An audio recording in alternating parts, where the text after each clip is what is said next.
தமிழ் இனத்தின் ஒற்றை நம்பிக்கை, நம் அனைவரின் ஆசான் தாய்மொழி செந்தமிழன் சீமான் அவர்கள் உங்களோடு.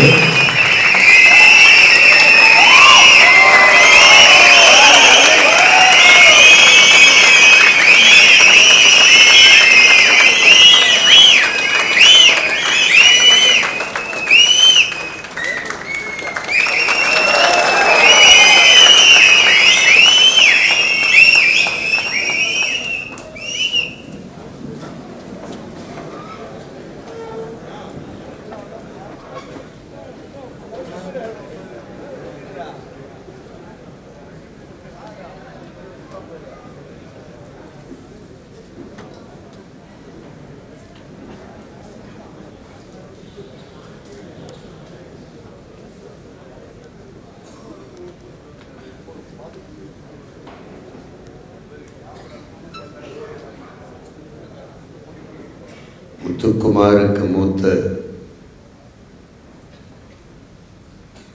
முதல் நெருப்பு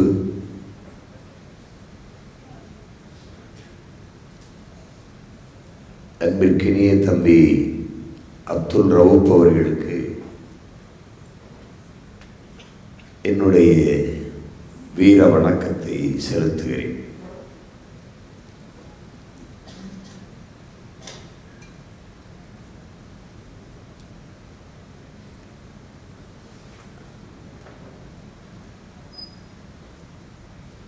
என்னுடைய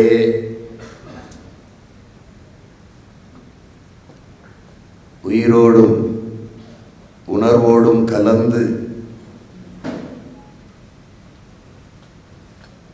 வாழுகின்ற என்று இல்லாது என்னுடைய உயிராகவும் உணர்வாகவும்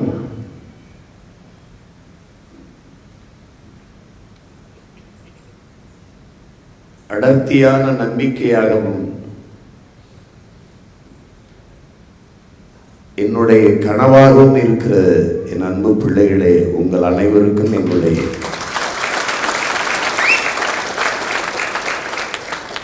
பேரன்பும் வணக்கம்.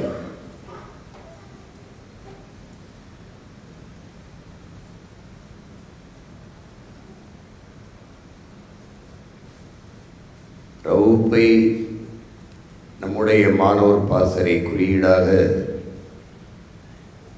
ஏந்தி பயணிக்கிறது.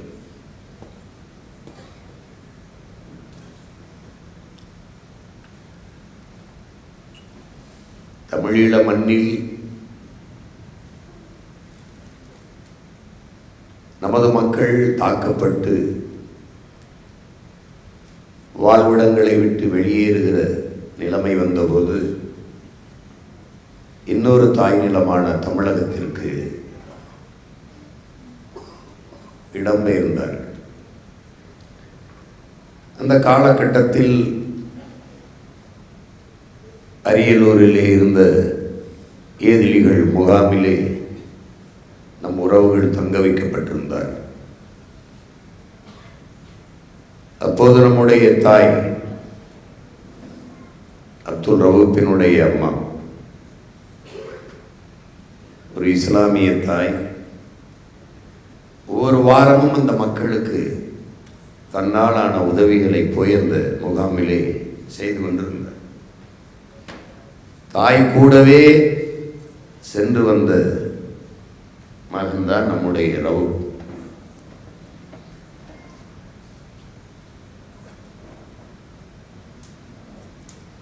இந்த மக்கள் படுகிற துயரத்தில் தோய்ந்து இளவயதிலிருந்தே அந்த உணர்வில் ஊறி வளர்ந்து வந்த அந்த சிறுவன்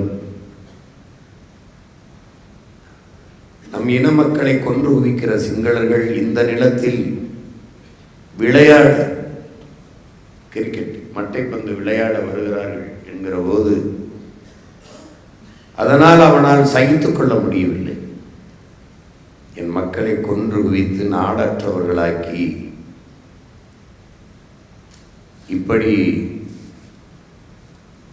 துன்பப்படுத்துகிற துயருறுத்துகிற இந்த சிங்களர்கள் என் தாய்நிலத்தில் வந்து விளையாடுவதா இதை தடுப்பது எப்படி என்று சிந்தித்த அவன் அந்த மாணவ பருவத்தில் அவனே கைப்பட ஒரு துண்டறிக்கையை தன் கையிலாக எழுதி தயாரிக்கிறான். தயாரித்து கொண்டு அந்த அறிக்கையை கையில் பிடித்து கொண்டு நாட்டு மக்களின் கவனத்தை இதன் பக்கம் திருப்ப வேண்டும் என்பதற்காக தன் உடலிலே எரியெண்ணெயை கொட்டிக்கொண்டு வீதியிலே ஓடுகிறான். உடலிலே நெருப்பை வைத்த ரவு எந்த கையிலே துண்டறிக்கை ஏந்திருந்தானோ அந்த கையில் மட்டும் எண்ணெய் படாமல் பார்த்து கொண்டான். ஏனால் தான் எரிந்தாலும் இந்த அறிக்கை எரிந்து விடக்கூடாது என்று.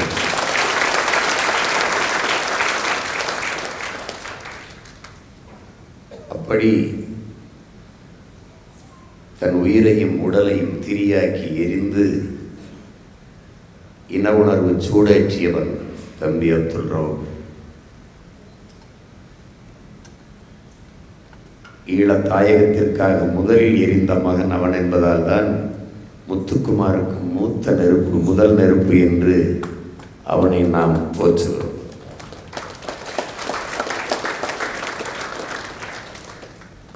அவனை மறப்பது என்பது இறப்பதற்கு சமம். நாம் இறக்கவில்லை, அதனால் அவனை மறக்கவில்லை. அதனால்தான் அந்த மாணவர் பாசறை என் நாட்டின் எதிர்காலத்தை தீர்மானிக்கப் போகிற இளைய தலைமுறை புரட்சியாளர்கள் அவனை இதயத்தில் சுமக்க வேண்டும் என்பதற்காக அவனை குறியீடாக ஆக்கினோம். ஒரு நாட்டின் எதிர்காலம் என்பதே அந்த நாட்டின் வகுப்பறையில் தான் தீர்மானிக்கப்படுகிறது என்று சொல்கிறார்கள். ஆனால் இன்றைக்கு வகுப்பறைகள் அறிவு கருவறைகளாக இல்லாது வர்த்தகரைகளாக மாறிவிட்ட சூழலில் நாம் தமிழர் கட்சி அரசியல் பொது மேடைகளை வகுப்பறைகளாக மாற்றி கற்பித்துக் கொண்டிருக்கிறது.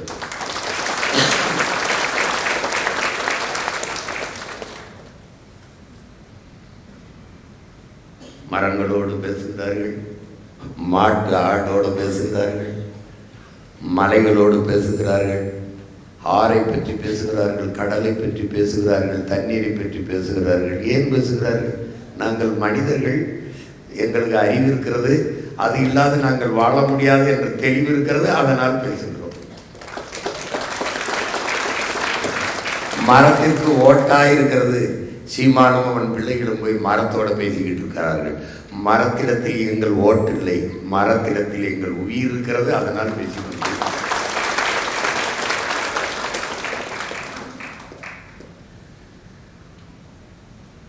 நாளைய என் தமிழ் சமூகத்தை எழுச்சி மிகுந்த ஒரு புரட்சிகரமான தமிழ் சமூகமாக மாற்றி படைக்க காத்திருக்கிற இளைய தலைமுறை புரட்சியாளர்களே,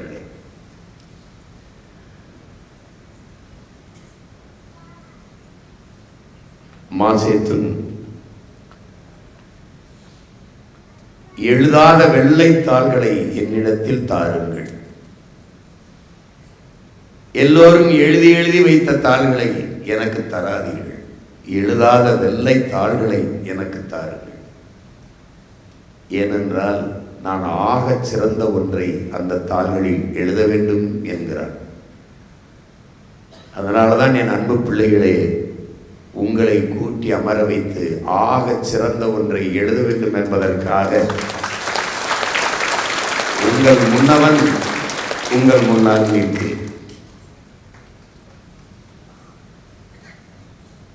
என் அன்பு பிள்ளைகளே, நீங்கள் மிகவும் பெருமைக்குரியவர்கள். காரணம், தமிழ் பேரினத்தின் பிள்ளைகள். உலக மொழிகளின் தாய்மொழியின் பிள்ளைகள். உலகிற்கு அறிவை கடன் கொடுத்த ஒரு இனத்தின் பிள்ளைகள்.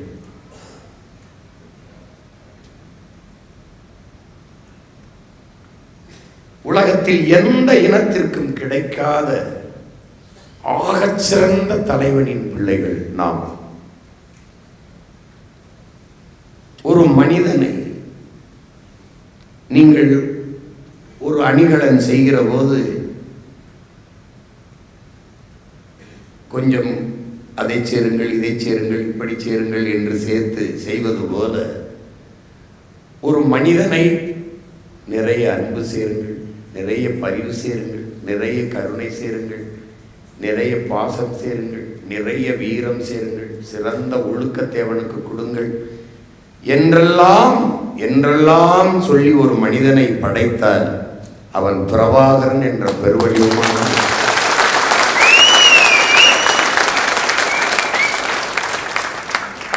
அந்த மகத்தான தலைவனின் மக்கள் பிள்ளைகள் நாம் என்கிற பெருமிதமும் திமிரும் உங்களுக்கு இருக்க வேண்டும். ஏனென்றால் நீங்கள் பொழுதுபோக்கு தளத்தில் உங்களுக்கான தலைவர்களை தேடிய பிள்ளைகள் அல்ல, போராட்ட களத்தில் போர் களத்தில் உங்களுக்கான தலைவர்களை தேடிய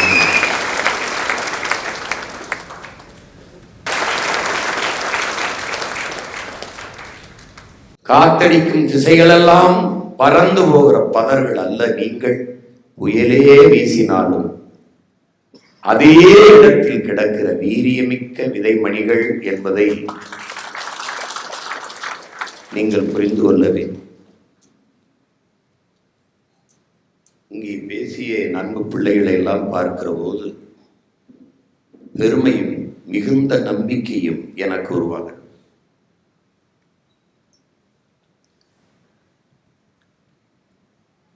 நம்முடைய தலைவன், என்னுடைய தலைவன் ஏதாவது செய்யணும், நீங்க ஏதாவது செய்யணும்பா என்றபோது சரியாக 17 ஆண்டுகள்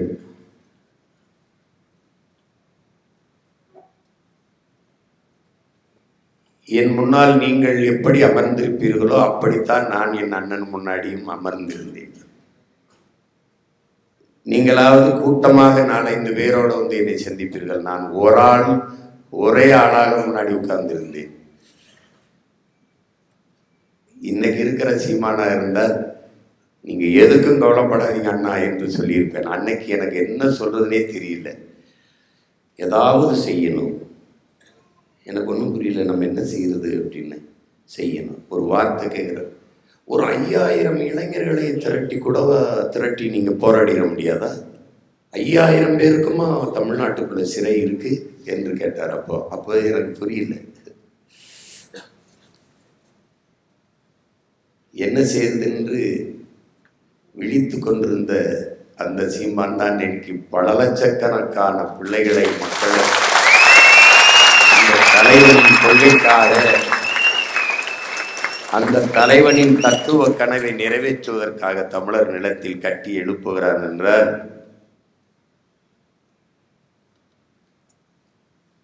அவன் அதிகம் பேசுகிறவன் அல்ல. ஏனால் சொல்லுக்கு முன் செயலே சிறந்த சொல் என்ற தத்துவத்தை ஏற்ற தலைவன். தன் தம்பியிடத்தில் சொல்கிறான், சாக பயந்தவன் தரித்திரமாகிறான், சாக துணிந்தவனே சரித்திரமாகிறான். இந்த மானுட சமூகம் மரணம் என்ற ஒன்றுக்கு பயப்படுவதாலேயே பல்வேறு துன்ப துயரங்களை தூக்கி சுமக்கிறது. மரணத்திற்கு அஞ்சாதவன் எவனோ அவனே மாவீரனாகிறான். இதையெல்லாம் ஒரு நாள் சொல்லிவிடுகிறார். திருப்பி நிலத்தை விட்டு பிரிகிற நேரம் வரும்போது தோள் மேல் கை வைத்து ஒரே ஒரு வார்த்தை, சாக துணிஞ்சிருங்க, எல்லாம் உங்களுக்கு சாதாரணமாக இருக்கும் என்கிறார்.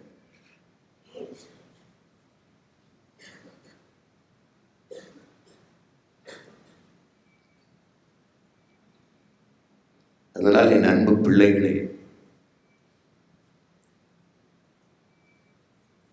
நீங்களும் நானும் ஒரு அடிமை தேசியனத்தின் பிள்ளைகள் என்பதை நீங்கள் புரிந்து கொள்ள வேண்டும். ஆனால் அம்பேத்கர் ஒருவன் அடிமையாக இருக்கிறான் என்பதை உணர்த்திவிடு, பிறகு அவனே கிளர்ச்சி செய்து போராடுவான் என்கிறார். இப்ப அந்த உணர்த்துதலைத்தான் கடந்த 15 ஆண்டுகளாக நாம் செய்து கொண்டிருக்கிறோம். அதை உணர்ந்ததால் தான் நீங்கள் இன உணர்வும் மான உணர்வும் கொண்டு இந்த இடத்திலே கூடியிருக்கிறீர்கள். ஆம் என் பிள்ளைகளே, நாம் அடிமைகள். நம் அன்னை நிலத்திலே நம் அன்னை தமிழ் அரியணையில் இல்லை. அவள் ஆட்சி மொழி, அதிகார மொழி, பண்பாட்டு மொழி, பயன்பாட்டு மொழி, வழிபாட்டு மொழி, வழக்காட்டு மொழி, ஏட்டு மொழி, நாட்டு மொழி, பேச்சு மொழி, எந்த இடத்திலும் நம் தாய்மொழி. தாய்மொழியை மறந்து இழந்துவிட்ட இனம் உலக வரலாற்றில் வாழ்ந்ததாக செய்தி.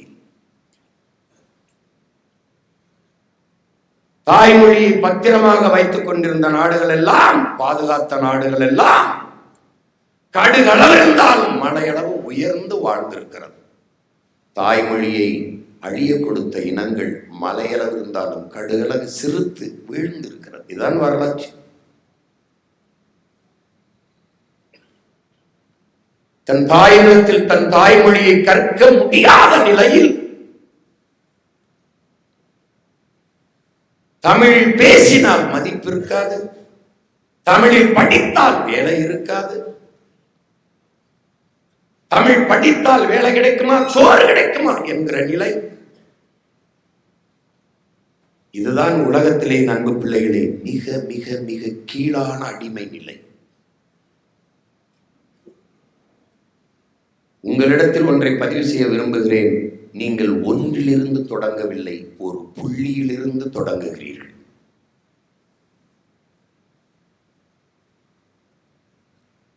சிதைந்து அழிந்து கொண்டிருக்கிற தமிழ் தேசிய மக்கள் பாதுகாப்பாக வாழ்வதற்கு போராடித்தான் ஆக வேண்டும் என்ற நிலைக்கு தள்ளப்பட்டு விட்டார்கள். இந்த வரலாற்றின் பேரழைப்பில் இருந்து, பெரும் பணியில் இருந்து தமிழ் இளம் தலைமுறையினர் விலகி நிற்க முடியாது என்கிறார் நம் உயிர் தலைவர் மேதகவே பிரபாகரன் அவர்கள். ஆம் என் அன்பு பிள்ளைகளே, நானும் விலகி நிற்க முடியாது, நீங்களும் விலகி நிற்க முடியாது.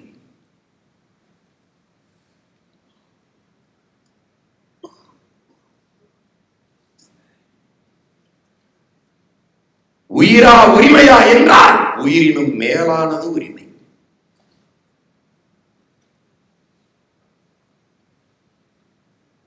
உயிரை இழக்கலாம், உரிமையை இழக்கலாமா? உயிரிழப்பு ஒருவனுக்கானது, உரிமை இழப்பு அவன் பிறந்த பெருமை மிக்க தேசிய இனத்திற்கானது. அதனால் உயிரினும் மேலானது எமது உரிமை, எமது விடுதலை.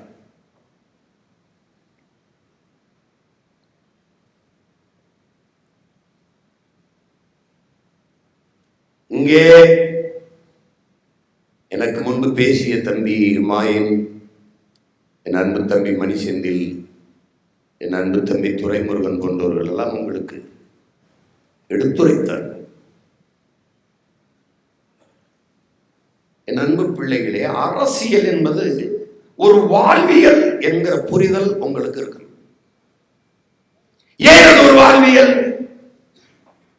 ஒரு மனிதனின் பிறப்பில் இருந்து இறப்பு வரை அனைத்தையும் தீர்மானிப்பது அரசு. பிறப்பு சான்றிதழ், இறப்பு சான்றிதழ், அதையும் தீர்மானிப்பது அரசு. நீ என்ன படிக்க வேண்டும், உன் பாடத்திட்டம்,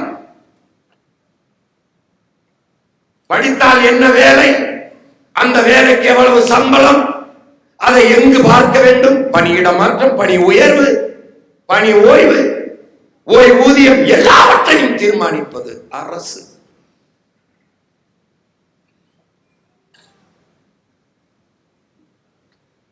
அந்த அரசை நிர்மாணிப்பது, தீர்மானிப்பது அரசு இயல்.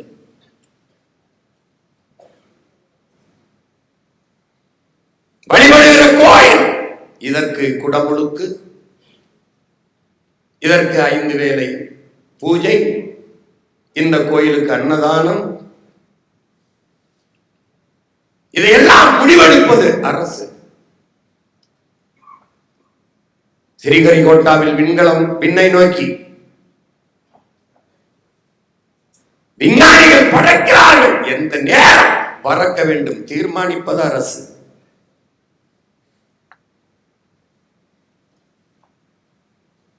அந்த நாட்டோடு போ, எந்த நேரத்தில் எந்த நாளில் தீர்மானிப்பது அரசு. எல்லாவற்றையும் ஒரு மனிதன் வாழ்வில் தீர்மானிப்பது அரசு. அந்த அரசை தீர்மானிப்பது அரசியல். அதனால் அரசியல் ஒரு வாழ்வியல். அறிவியல், புவியியல், இயற்பியல், வேதியியல், உயிரியல் போல அரசியல் ஒரு வாழ்வியல். அரசியல் வேண்டாம் என்று நீங்கள் விலகி நிற்பது வானமே இல்லாத பூமியில் வாழப் போகிறேன் என்று சொன்னால் அது எப்படிப்பட்ட செயலோ அப்படிப்பட்ட செயல். மனித உடலில் இருந்து உயிரை பிரிப்பதும் மனித வாழ்வில் இருந்து அரசியலை பிரிப்பதும் இரண்டும் ஒன்றுதான்.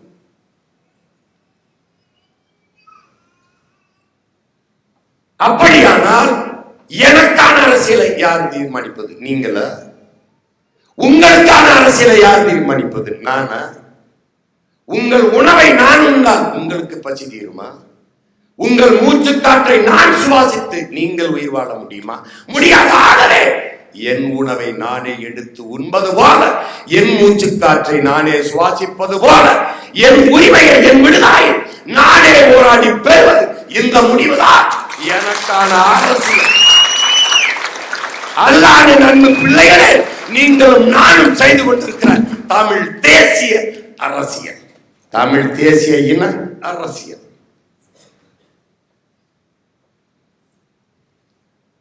தமிழ் தேசிய அரசியல் என்ன?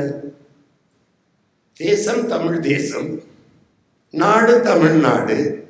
இங்கு வாழ்கிற மக்களுக்கான மொழி, கலை, இலக்கியம், பண்பாடு, வழிபாடு, தொழில்நுட்ப வேளாண்மை, கல்வி, கல்விக்கேற்ற வேலை, வேலைக்கேற்ற சம்பளம், அதை கொண்டு வாழ்கிற பெருமை மிக்க வாழ்வு, பொருளாதார வளர்ச்சி, மேம்பாடு, தொழில் வளர்ச்சி, பெண்ணிய உரிமை, காட்டு வளம், கடல் வளம், மலை வளம், நீர் வளம், மணல் வளம் எல்லாவற்றையும் காப்பது, இதற்கெல்லாம் ஒரு அரசியல் இருக்கிறது.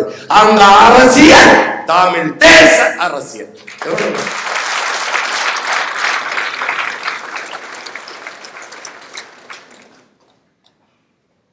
வேற்றுக்கிற சொல்லு மாதிரி சொல்ல தமிழ் தேசம். இந்த நிலத்தில் இருந்திருக்க வேண்டிய ஒரே அரசியல் இந்த அரசியல் தான்.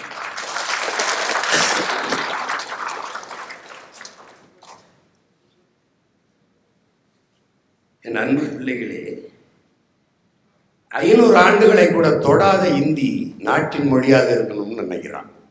50,000 ஆண்டுகளுக்கு மூத்த தமிழ் மொழி நாட்டிலே இருக்கக்கூடாதுன்னு நினைக்கிறான். ஒன்றை கற்றுக்கொள்ளுங்கள் என் உடன் பிறந்தார்களே, என் அன்பு பிள்ளைகளே.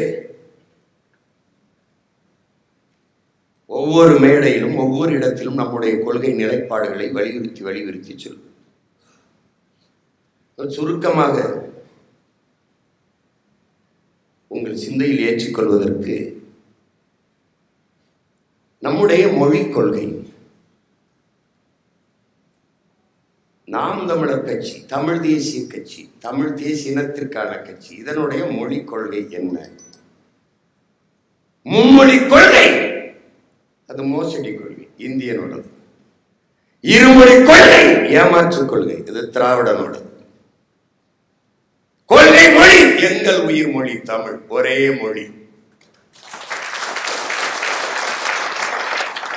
அது எனக்கு மட்டுமல்ல, உலகில் எல்லா மொழி தேசியத்திற்கும் அவனுடைய தாய் மொழியே கொள்கை மொழியாக இருக்கணும்.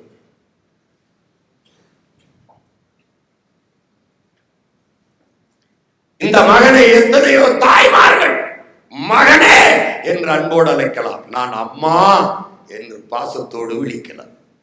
ஆனால் என்னை பெற்றவர் ஒருவர், அவள் யார்? அந்த தாயார், அதுதான் என் மொழி தமிழ்.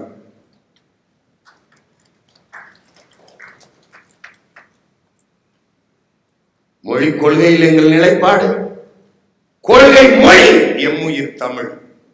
தமிழ் பயிற்று மொழி, ஆங்கிலம் கட்டாய பாடமொழி. உலகின் உலகின் எல்லா மொழிகளையும் கற்போம். விரும்பினார்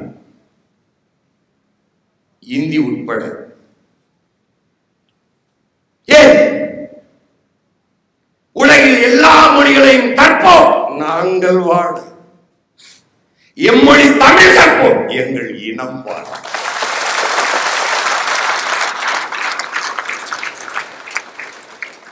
ஏன் தாய்மொழி கல்வி? தாய்ப்பால் எப்படி ஒரு குழந்தைக்கு அவசியமோ அப்படி தாய்மொழி கல்வி அவசியம்.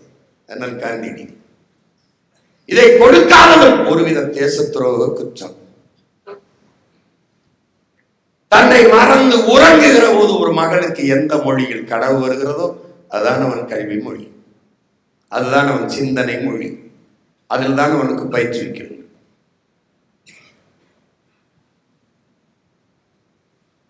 என் அன்பு பிள்ளைகளே, நீங்கள் சொல்லுங்கள்,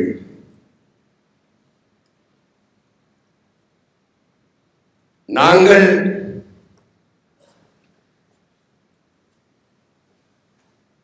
எல்லா மொழிகளையும் படிப்போம், விரும்பி படிப்போம். ஆனால் எங்கள் உயிர்மொழி தமிழை தூக்கி பிடிப்போம். எல்லா மொழிகளையும் விரும்பி கற்றுக்கொள்வோம், எம் உயிர் தமிழ் மீது பற்றுக்கொள்வோம். உலகின் எல்லா மொழிகளையும் நேசிக்கிறோம், மொழி பேசும் மக்களையும் நேசிக்கிறோம். இதை மானுட நேயம் என்கிறீர்கள். அதை போலவே எங்கள் மொழி தமிழையும் தமிழ் பேசும் எம் மக்களையும் நேசிக்கிறோம். இதை இனவெறி என்கிறீர்கள். இதை எப்படி ஏற்பது என்பதுதான் நாங்கள் எழுப்புகிற கேள்வி. எனக்கு நீ கற்பிக்க கூடாது. மானுட நேயம், உயிர்மை நேயத்தை எனக்கு கற்பிக்க கூடாது, கற்பிக்க கூடாது. ஏன்? நான் ஆக சிறந்தவன். சீனன் எழுந்து என் மொழி தெரியாதவன் ஊமை என்றான். அரேபியன் எழுந்து என் மொழி தெரியாதவன் பிசாசு என்றான். ஆங்கிலேயன் எழுந்து என் மொழி தெரியாதவன் அநாகரிகமானவன், நாகரிகமற்றவன் என்றான். அதே காலகட்டத்தில் எங்கள் முன்னவன் கணியன் பூங்குன்றன் எழுந்து யாதும் ஊரே யாவரும் தேடி.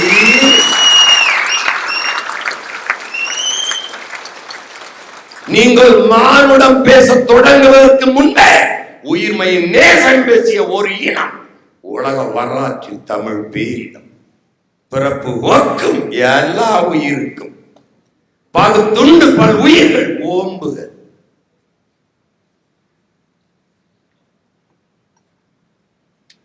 மானுடர்களை மட்டுமல்ல, உலகில் இருக்க எல்லா உயிர்களையும் பேரன்பு கொண்டு நேசித்த ஒரு பெருங்கூட்டம் ஒன்றென்றால் அது தமிழ் பேரினம். எனக்கு கற்பிக்க கூடாது.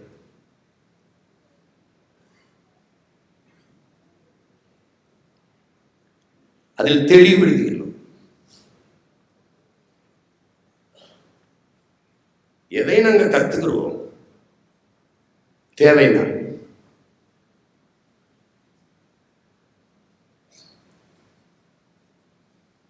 உறக்க சொல்லுங்கள், என் உடன் பிறந்தார்களே, என் அன்பு பிள்ளைகளே. எங்கள் வீடுகளுக்கு எத்தனை ஜன்னல்கள், எத்தனை சாளரங்கள், அத்தனையாக உலக மொழிகளை வைத்துக் கொள்வோம். ஆனால் நுழைவாசலாக இருக்கிற தலைவாசலாக எங்கள் உயிர் மொழி தமிழை.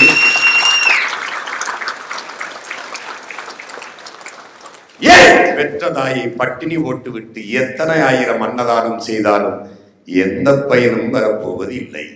இதுதான் எங்கள் கொள்கை, கோட்பாடு, நிலைப்பாடு.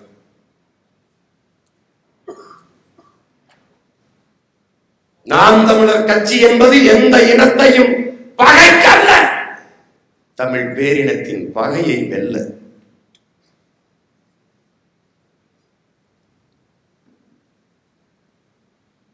நம்மளை இனவெறியது என்பார்கள்.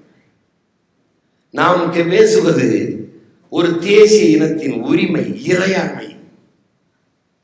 இந்திய பெருநிலத்தில் மொழி வழியே பல்வேறு தேசிய இனங்கள், நிலங்கள் பிரிக்கப்பட்டு விட்டது. மாநில உரிமை என்பதில் முதன்மையான உரிமை. எந்த மொழியின் அடிப்படையில் இந்த மாநிலம் பிரிக்கப்பட்டது? தமிழ். எந்த இனத்திற்கு? தமிழ் இனத்திற்கு. அப்போது இந்த மாநிலத்தின் உரிமையிலே முதன்மையான உரிமை அந்த மண்ணின் மகன், தமிழ் மகன் மகள் அந்த மண்ணை ஆளுகிற உரிமைதான் மாநில உரிமையிலே மிக மிக முதன்மையான உரிமை. அதனால் இந்த வாழும் உரிமை எவருக்கும் உண்டு, ஆளும் உரிமை தமிழர் எமக்கே உண்டு.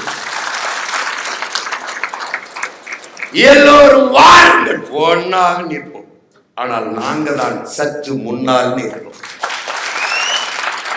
எல்லோரும் கூடி ஒருதாய் பிள்ளைகளாக வாழும். ஆனால் நாங்கள் தான் எங்கள் தாய் நிலத்தை ஆளுவோம். ஏன் என் அன்னைக்கு எத்தனை மகனும் வரலாம், அம்மா என்று பாசத்தோடு அழைக்கலாம், அவர்களும் நேசிக்கலாம். அவள் உதிரத்தில் உதித்த இந்த மகனை போல பேரன்பு கொண்டு என் தாயை காதலிக்க நேசிக்க எவரும் இருக்க முடியாது. என் தாய்க்கு எப்படியோ அப்படித்தான் என் தாய் நிலத்திற்கு. ஏன் நாங்கள் ஆளும்போது என் மொழி, என் கலை, என் இலக்கியம், என் வழிபாடு, என் கடல், என் மலை, என் காடு, என் பிள்ளைகளின் கல்வி, என் தாய் தந்தையருக்கான மருத்துவம், அவர்களுக்கான வேலை, என் நாட்டின் வளர்ச்சி, இந்த கனவு இந்த மண்ணின் மகன் இந்த மண்ணையும் மக்களையும் பேரன்பு கொண்டு காதலிக்கிற நேசிக்கிற ஒருவனுக்கு தான் வரும். ஏன் வழிதோய்ந்த இனத்தின் பிள்ளைகள், மூவேந்தருக்கு பிறகு தமிழர் தாய் நிலத்தில் முடிசூடாத மக்களின் பிள்ளைகள், பேரன்பினாலும் பெருந்தன்மையினாலும் பிழை செய்து எங்கள் முன்னவர்கள் செய்த பிழையால் வீழ்ந்து விட்ட ஒரு இனத்தின் பிள்ளைகள், வழிதாங்கி நிற்கிற பிள்ளைகள், கண் முன்னே இனச்சாவை பார்த்த பிள்ளைகள், கண் முன்னே நிலவள களவை பார்த்த பிள்ளைகள், கண் முன்னே என் மொழி சிதைந்து அழிவதை பார்த்த பிள்ளைகள், இதை மீட்க காக்க வழி இல்லையா என்று ஏங்கி துடித்து தவித்து நிற்கும் பிள்ளைகள்.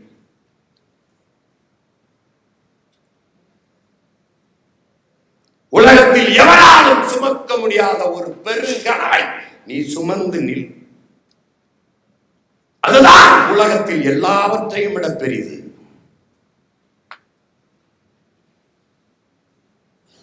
அந்த கனவு அடிமை தமிழ் தேசியனத்தின் உரிமை, விடுதலை என்கிற பெருங்கனவை சுமந்து நிற்கிற பிள்ளைகள். அதுதான் ஆல்பர்ட் ஐன்ஸ்டீன் சொல்றோம். அப்படி ஒரு கனவை சுமந்து நின்றார்.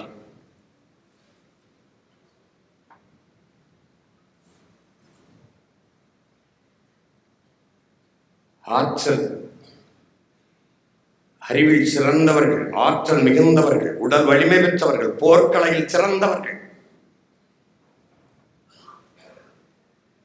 கண்ணியமும் நேர்மையும் மிக்கவர்களாக ஒரு புரட்சிகர தலைமுறை உருவாகி வர வேண்டும்.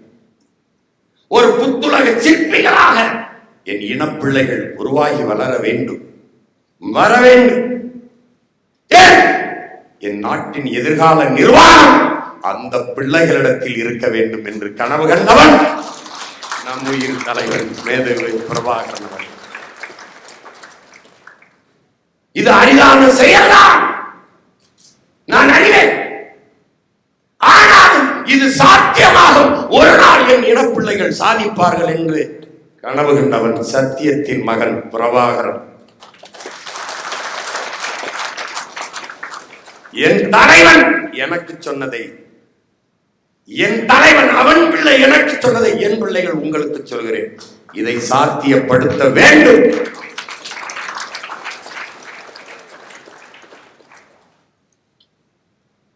என் தம்பி மணிசேகர் சொன்னது போல இந்த இடத்தில் நாம் வந்து நிற்போம் என்று யாரும் நானே நினைக்கல. ஆனால் நான் இவ்வளவு உறுதியாக இருந்த வேலையை செய்தேன் என்று நானே நம்பாத போது என்னையே ஒருவன் நம்பியிருக்கான். அவன் எப்படிப்பட்டார்னு ஒரு படம் இருந்த வயல படம் வெளியிட்டு வாழ்த்துக்கள்னு படம் வெளியிட்டு சினிமா எடுக்கிற வயல கூப்பிட்டு இவ்வளவு பெரிய பொறுப்பை ஒப்படைச்சு ஒருத்தன் இந்த வேலையை எடுத்துட்டு போறன்னு சொல்றான்னா அவன் எவ்வளவு பெரிய கணிப்பாளன் பாருங்க. அததான் என் தம்பி சொல்றான். விடுதலை புலி எல்டிடி சொல்றான், இன்னும் வலைவெளியில் இருக்கு, பிரபாகரனின் தீர்க்க தரிசனம்டா சீமான் என்று.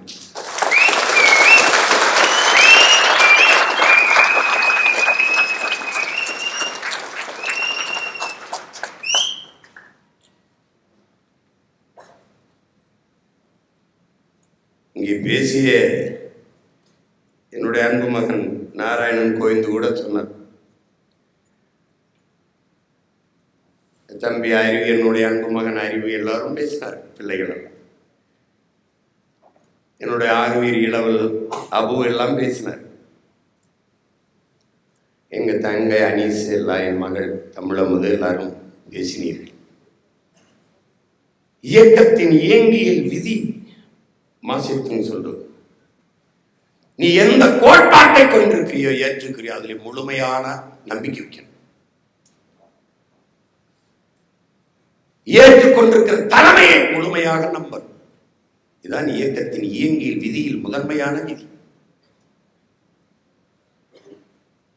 நீங்கள் எறும்பை போல இயங்க கற்றுக்கொள்ள வேண்டும் என் உயிருக்கினிய பிள்ளைகளே. 1 கோடி எறும்புனாலும் ஒரே மூளையாகத்தான் இயங்கும். எறும்பு பயணிக்கும் போது பாருங்கள், ஒரே வரிசையில் செல்லும். ஒரு எறும்பு இப்படி போய் சேர்வது, ஒரு எறும்பு முந்துவது, ஒரு எறும்பு இப்படி போகாது. முன்னால் செல்கிற எறும்பு எப்படி நகர்கிறதோ அப்படித்தான். அது பாறை மேல் ஏறினால் ஏறும், மரத்து மேல் ஏறினால் ஏறும், பள்ளத்தில் இறங்கினால் இறங்கும். 1 கோடி எறும்பினாலும் ஒரே மூளையாகத்தான் இயங்கும்.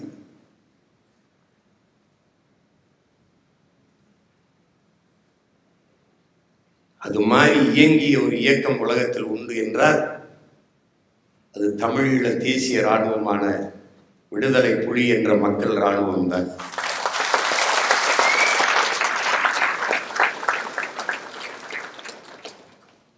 அப்படி என் பிள்ளைகள் இயங்க கற்றுக்கொள்ள வேண்டும். ஒரு அடிமை தேசியனத்தின் உரிமை விடுதலைக்கு ஒப்படைக்க வேண்டும். நீங்கள் யார், நான் யார்? நான் மேடையில் பேசிவிட்டு வேர்த்து உடை நனைந்து அப்படி இறங்கி போகும்போது ஒரு தாய் என் கையை பிடித்து அழுகிறார். இப்படி இப்படி கத்தி இப்படி இப்படி உடம்பெல்லாம் வேர்த்து நிற்கிறியப்பா, இப்படி கஷ்டப்படுறியேன்னு அந்த தாய் என் கையை பிடிச்சு அழுகிறான். என் மேல இருக்க அக்கறையில் தான், பாசத்தில். அந்த தாய்க்கு என்ன பதில் சொல்றது எனக்கு தெரியல. அப்போ நான் அவர்கிட்ட சொல்றேன், அதெல்லாம் ஒன்றும் இல்லைம்மா, இதெல்லாம் ஒன்றும் இல்லை. நான் அம்மா, என் இனத்துக்காக ரத்தம் சிந்தனவனுக்கு முன்னாடி நான் வேர்வதானம்மா சிந்துறேன். ஒன்றும் இல்லை. என் இனத்திற்காக உயிரையே கொடுத்தவர்கள் முன்பு நான் உணர்வை, நான் சாதி மத உணர்ச்சியை பின்னுக்கு தள்ளி நாங்கள் தமிழர்கள் என்கிற உணர்வை முன்னிறுத்தி வெறும் உணர்வைத்தான் கொடுத்து நிற்கிறேன். நான் தமிழன் என்ற உணர்வு. அப்ப உயிரையே கொடுத்தவனோடு ஒப்பிடும்போது நான் ஒண்ணும் இல்லை, ஒண்ணும் இல்லை.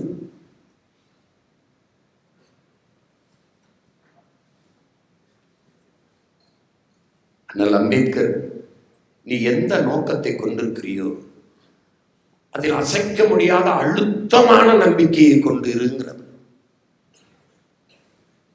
பிறகு யாரோ ஒருவருக்காக உழைக்கிறோம் என்கிற எண்ணத்தை நீ கைவிடு. நீ பிறந்த பெருமைமிக்க சமூகத்துக்காக உழைக்கிறோம் என்கிற பெருமிதமும் திமிருங்கொள் என்கிற, அதைத்தான் என் அன்பு பிள்ளைகளே, நீங்கள் அந்த உணர்வை தான் கொள்ள வேண்டும். நான் யாருக்கும் உழைக்கவில்லை, எனக்கு பின்னாடி வருகிற என் தலைமுறைக்கு, என் சந்ததியினருக்கு. இந்த அரசியல் எனக்கானதல்ல, உங்களுக்கானதல்ல, உங்களுக்கும் பின்னே அடுத்து அடுத்து அடுத்து வரக்கூடிய தலைமுறை. நம் கனவு என்ன? நாம் எல்லாவற்றையும் விட்டுவிட்டு இங்கே வந்து இன்னைக்கு வீதியில் நின்று ஒவ்வொன்றுக்கும் ஆகும் போராடுகிற நிலைமை. இத்தனை போராட்டங்களை கையெழுத்திருக்கிறது இந்த அரசு. குடிக்க நீர் இல்லை, படிக்க கல்வி இல்லை, படித்த வேலை இல்லை, உணவு நஞ்சாக இருக்கிறது, காற்று நஞ்சாக இருக்கிறது, நீர் நஞ்சாக இருக்கிறது, பிறக்கும் போதே குழந்தை புற்றுநோய் பிறக்கிறது, பிள்ளையின் தொப்புள் கொடியிலே பிளாஸ்டிக் துகள்கள் இருக்கிறது. இந்த நிலையிலே என் பிள்ளைகளை என் தலைமுறையை நான் விட்டு போக போகிறேனா என்ற கேள்விதான் நீங்கள் எழுப்ப வேண்டும். தமிழீழ மண்ணிலே பயணிக்கிற ஒரு பதாகைகள் இருக்கும் என் பிள்ளைகளே. சிறு குழந்தைகள் ஏக்கத்தோடும் கண்ணீரோடும் அப்படி பார்க்கிற போது, அக்கா அண்ணா இந்த போரை எங்களுக்கும் கையளிக்க போகிறீர்களா? இதான் கேள்வி. அதேதான் என் அன்பு பிள்ளைகளை, உங்களிடத்தில் உங்கள் முன்னவன் கேட்கிறேன். இந்த அடிமை நிலையை, இந்த கொடிய சூழலை உங்கள் பிள்ளைகளுக்கு கையளிக்க போகிறீர்களா? இல்லை, இந்த தலைமுறையில் விடுதலை பெற்று வென்று பெருமைமிக்க தமிழ் தேசியமாக கட்டமைத்து பெருமையோடு உரிமை பெற்று வாழ்கிற ஒரு தமிழ் சமூகத்தை விட்டு செல்ல போகிறீர்களா? இதான் உங்களுக்கு முன்னாடி இருக்கிற கேள்வி. அதுதான்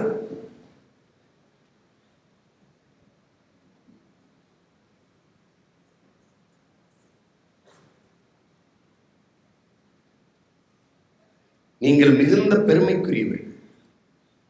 சாதிக்காக கூடிய இடத்தில், மதத்திற்காக கூடிய இடத்தில், வணங்குகிற சாமிக்காக கூடிய இடத்தில் முதன்முறையாக தமிழ் இளம் தலைமுறையினர் நீங்கள் பிறந்த பெருமைமிக்க தமிழர் என்கிற இனத்திற்காக கூடுகிறீர்கள் என்றால் நீங்கள் மிகுந்த பெருமைக்குரியவர்கள்.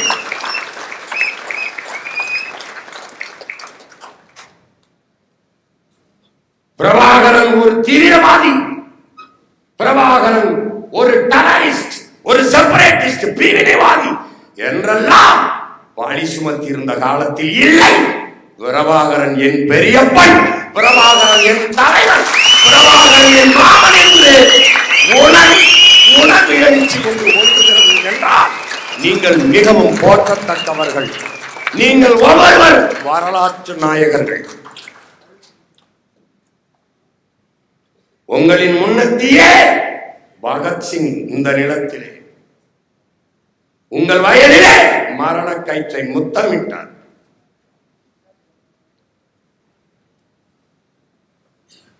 நண்பர்கள் சென்று, வா பகத், மன்னிப்பு கடிதம் தானே கேட்கிறார்கள், எழுதி கொடுத்து விட்டு வெளியில போய் இன்னும் வீரியமாக போராடலாம், பல மடங்கு வேகமாக வெறியோடு போராடலாம். எல்லோரையும் போல வாழ வேண்டும் என்கிற ஆசை எனக்கும் தான் இருக்கிறது. ஆனால் நான் வெளியிலே வந்து போராடுவதை விட துணிந்து இந்த மரண கயிற்றை, தூக்கு கயிற்றை முத்தமிட்டேன் என்றால் பகத்சிங்கை போல வீர மகனை இந்த நாட்டின் விடுதலைக்கு பெற்றுத்தர வேண்டும் என்று எண்ணற்ற தாய்மார்கள் விரும்புவார்கள். கற்பனை கூட செய்ய முடியாது. 22 வயதிலே ஒரு இளைஞன். புரட்சி என்றால் என்ன பகத்சிங்? புரட்சி என்றால் அது ரத்தம் சிந்தும் வன்முறையாகத்தான் இருக்க வேண்டும் என்பது இல்லை. அது துப்பாக்கி தோட்டாக்களை தொழுவதும் இல்லை. புரட்சியிலே தனிநபர்கள் வஞ்சம் தீர்த்துக் கொள்ள வாய்ப்பே இல்லை. பிறகு எதுதான் புரட்சி? வெளிப்படையாகவே அநீதிகளால் கட்டமைக்கப்பட்ட சமூகத்தை தகர்த்து முற்றுமுழுதாக புதிய ஒரு சமூகம் படைப்பதுதான் புரட்சி. 22 வயதில் என்னது பிள்ளைகளே, வெளிப்படையாகவே அநீதிகளால் கட்டமைக்கப்பட்ட இந்த சமூகம், ஊழல் லஞ்சம் தெரியுது, வாக்குக்கு காசு அநீதி தெரியுது, கொலை கொள்ளை வன்புணர்வு தெரியுது, நிலவளம் காட்டு வளம் கனிம வளம் பறிபோகிறது தெரிகிறது. ஆனால் தடுக்க முடியவில்லை. காரணம் வெளிப்படையாகவே அநீதி. இங்கே ஊழலும் லஞ்சமும் தேசியமயமாக்கப்பட்டு விட்டது.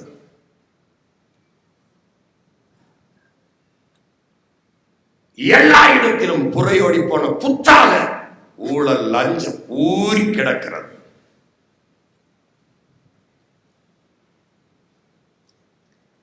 கேடுகட்ட முறையற்ற நிர்வாகம். சாராயம் காய்ச்சுவது குற்றம். கள்ளச்சாராயம், சாராயத்தில் கள்ளச்சாராயம் நல்ல சாராயம் ஒன்றும் இல்லை. சாராயம் சாராயம் தான், விஷம் விஷம் தான். ஆனால் சட்டப்படி குற்றம் என்று வைத்திருக்கிறது. அதை குடிப்பதும் குற்றம்.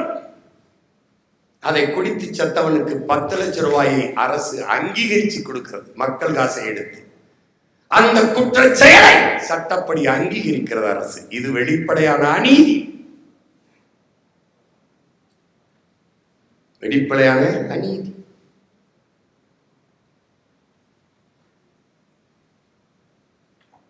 தான் விரும்பிய நடிகரை பார்க்க சென்று நெரிசலில் சிக்கி மக்கள் உயிரிழக்கிறார்கள். அரசு மக்களின் காசை எடுத்து 10 லட்சம் கொடுக்கிறது. நாட்டின் பாதுகாப்புக்கு ராணுவத்திலே இருந்து எல்லையிலே போரிட்டு உயிர் நீத்து வருகிற ராணுவ வீரனை ஒருவன் கூட சென்று மரியாதை செய்வதில்லை. அவனுக்கு 10 லட்சம் 20 லட்சம் கொடுத்தார்கள் என்ற செய்தி நாட்டிலும் இல்லை, ஏட்டிலும். வெளிப்படையான அநீதி, அநீதி.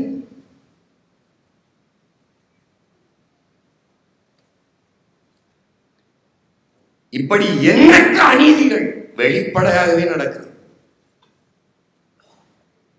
ஊழல் எந்த அமைச்சர் எல்லாம் அங்கீகரிக்கப்பட்டு விட்டது.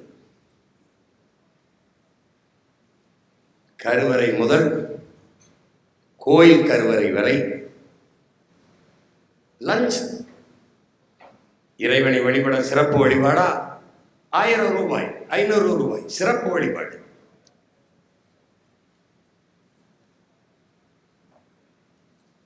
எல்லா இடத்திலும் வெளிப்படையாக அநீதி.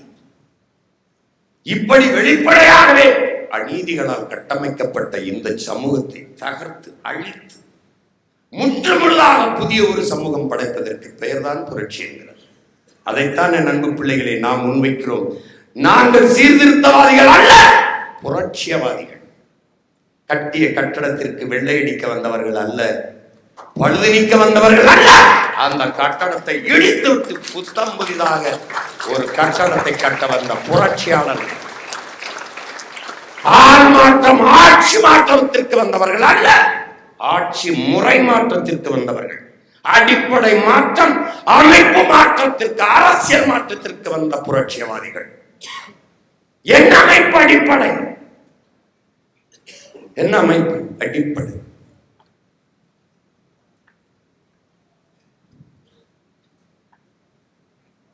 மாநிலங்களவை உறுப்பினராக ஒருவரை தேர்வு செய்யலாம். ஆனால் அவருக்கு மந்திரி பதவி கொடுத்து மக்கள் மீது அதிகாரத்தை செலுத்துகிற வாய்ப்பை கொடுக்க கூடாது. அது மக்களாட்சிக்கு நேர் எதிரானது. மக்களால் தேர்வு செய்யப்பட்ட ஒருவருக்கு தான் மந்திரி பதவி கொடுக்க வேண்டும். இது அடிப்படை அமைப்பு மாற்றம்.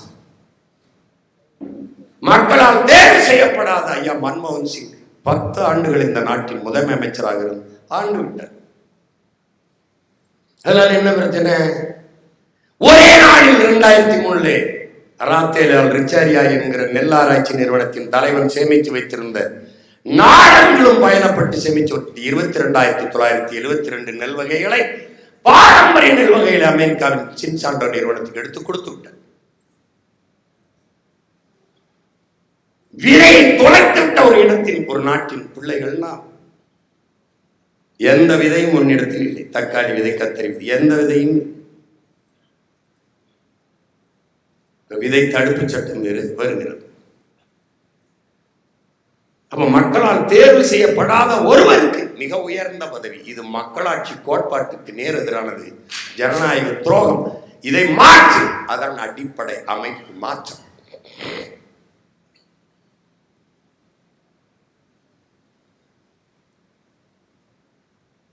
அதை நிறைய பேசியிருக்கும். வரைவிலும் இருக்கு, ஆட்சி வரைவில். எங்கள் அரசியல் கட்சி அரசியல், தேர்தல் அரசியல் அல்ல, மக்கள் அரசியல்.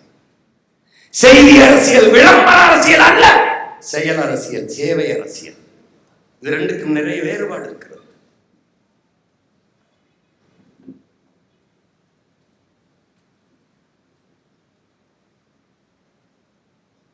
எங்களுக்கு கனவு வழிநடத்துகிறது. தமிழ் தேசிய பிள்ளைகளுக்கு கனவு, முன்னவர்கள் தூக்கி சுமந்து வந்த கனவு. குடிதலி கோலோச்சு மாநில மன்னன் அடியொலி நிற்கும் உலகு முறை செய்து காப்பாற்றும் மன்னவன் மக்களுக்கு இறை என்று வைக்கப்படும் மணிநீரும் மண்ணும் மலையும் அடிநில காடும் உடையதன் உருவசையும் ஓவா பிசியும் பணியும் செருவகையும் சேவா உருவகையும் ஓவா பிணியும் செருவகையும் சேராது என்பது நாடு. எங்கள் முன்னவர்கள் பகுத்து வகுத்து வந்த அரசியல் பிழைத்தோருக்கு அறமே கூச்சாது. ஏகப்பட்ட தத்துவம், கணக்கில்லாத கருத்து.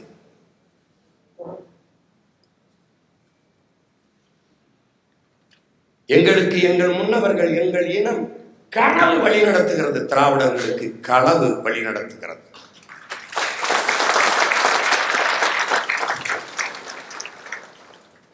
எங்களுக்கு எங்கள் இலக்கு கிழக்காக இருக்கிறது, திராவிடர்களுக்கு திருட்டு திசை காட்டுகிறது. அவர்கள் ஊழல் லஞ்சம், நாங்கள் உண்மை நேர்மை.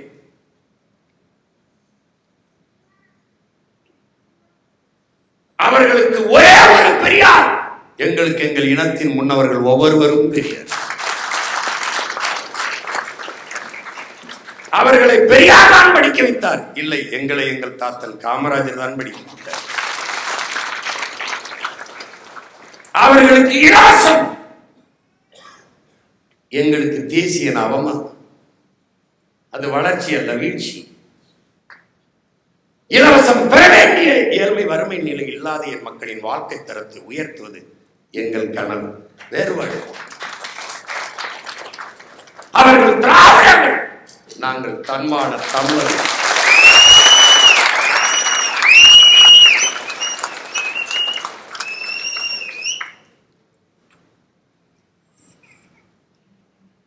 இங்கே கோட்பாட்டளவில் அவர்களுக்கும் நமக்கும் நிறைய தூரம்.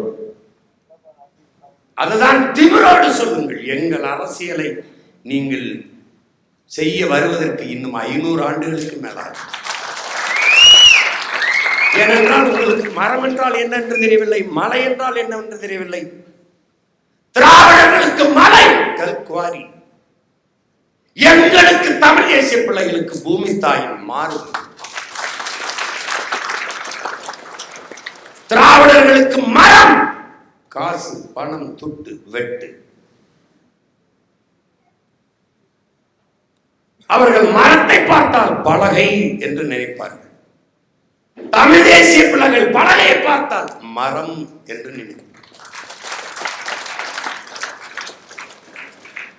அவர்களுக்கு மரம் ஒரு விற்பனை பண்டம், எங்களுக்கு உயிர்.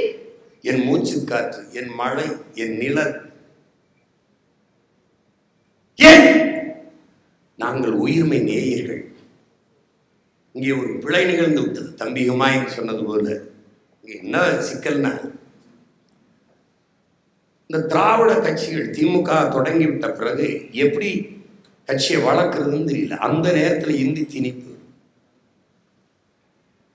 65 ஏற்பட்டது. முதல்ல 35 ஏற்பட்ட போது நடராஜன் தாளமுத்து, நம்ம தாத்தாக்கள் இறந்துடுறாங்க. நடராஜன் முதல்ல உயிர் பலியாகிறார், அதுக்கப்புறம் தாளமுத்து. பிறகு அந்த கொந்தளிப்பிட அந்த நிறுத்தி வைக்கப்படுகிறது இந்தி திணிப்பு. பிறகு 65 மறுபடி திணிக்கும் போது அங்கெங்கே உங்களை போல மாணவ பிள்ளைகள் கிளர்ந்து எழுகிறார்கள். குறிப்பா தியாகராஜ கல்லூரியில் படித்துக் கொண்டிருந்த என்னுடைய மாமனார் தென்பாண்டி முத்து நாவுக்கரசர் காளிமுத்து அவர்கள், ஐயா நாவண்ணா காமராசன் அவர்கள் தன்னெழுச்சியாக அந்த நகலை, சட்ட நகலை எரிக்கிறார்கள். அங்கங்கே மாணவர்கள் கிளர்ந்து எழுந்து பெரும் புரட்சி வெடிக்கிறது. அந்த மொழி புரட்சியை பார்த்து அதை பயன்படுத்தி கொண்டு ஆட்சிக்கு வந்து விடுகிறார்கள். அப்போது இந்த திராவிடர்கள் அரியணையில் உட்கார்ந்து கொண்டு அன்பு பிள்ளைகளை சிந்திக்கிறார்கள். தமிழனுக்கு உயிர் அவன் உடலில் இல்லை, தமிழனுக்கு உயிர் அவன் மொழியில் இருக்கிறது. தமிழ் இருக்கிறவரை அவன் தமிழனாக இருப்பான். தமிழன் தமிழனாக இருக்கிறவரை தமிழன் அல்லாதவன் வாழ்வதும் ஆள்வதும் கடினம். அவன் என்ன செய்யணும்? மெதுவாக மெதுவாக அவன் மொழியை அழிக்கணும். எப்படி இருக்கணும்? தமிழ் சனியன் மொழி. தமிழ் படித்தால் வேலை கிடைக்குமா? அது பிச்சையீடு கூட லாய்ப்படாது. தமிழ்ல என்ன இருக்கு? அது காட்டு மிராண்டி மொழி. இப்படி பேசி பேசி எங்கும் தமிழ், எதிலும் தமிழ். ஏதோ அவன் வைக்கல, நம்ம முன்னவர்கள் வச்ச முழக்கம். தமிழன் என்று தலை நிமிர்ந்து நில்லடா. அதுவும் முன்னோர்கள் வைத்த முழக்கம். வீழ்வது நாமாக இருந்தாலும் வாழ்வது தமிழாக இருக்கட்டும். அப்படியே மாற்றினார்கள். வீழ்வது தமிழாக இருந்தாலும் வாழ்வது நாமாக இருக்கட்டும். மாற்றினார்கள். மெதுவாக மெதுவாக தாய்மொழியில் இருந்து தமிழ் தேசிய பிள்ளைகளை அப்புறப்படுத்தினார்கள். தமிழ் பயிற்சி மொழியாக இருந்தது, பிறகு பாடமொழியானது, பிறகு விருப்ப மொழியானது. எந்த தமிழனும் விரும்பவில்லை. தாய்மொழியில் இருந்து ஒரு தேசிய இனம் வெளியேற்றப்பட்டு விட்டது. வரலாற்றில் இருந்தும் வெளியேற்றப்பட்டு விட்டது. கோயில் வழிபாடு, கோயிலுக்கு போகலாமா? உள்ளே வராதே தீட்டு ஒரு கூட்டம், போகாதே அறிவு கட்டவன் செயல் அது ஒரு கூட்டம். கோயில் எங்களுக்கு வழிபாட்டு தலம் அல்ல, வரலாற்று பேராவணம். எல்லா இனத்தின் கல்வெட்டும் வரலாற்று குறிப்பும் அந்த கோயில் சுவற்றுகளில் தான் பதிவு செய்யப்பட்டிருந்தது.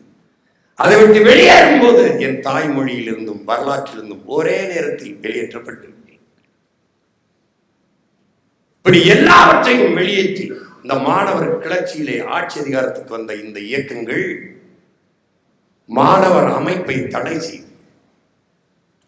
படிக்கிற மாணவர்கள் அரசியல் பேசக்கூடாது என்கிறது. எப்படி இருக்கு அரசியல்? தம்பி உமாயின் கூட உங்களுக்கு சொன்னார், அரசியலை கற்பிக்காதது கல்வியே அல்ல, அரசியலை விட ஆகச் சிறந்த கல்வி உலகத்திலே இல்லை.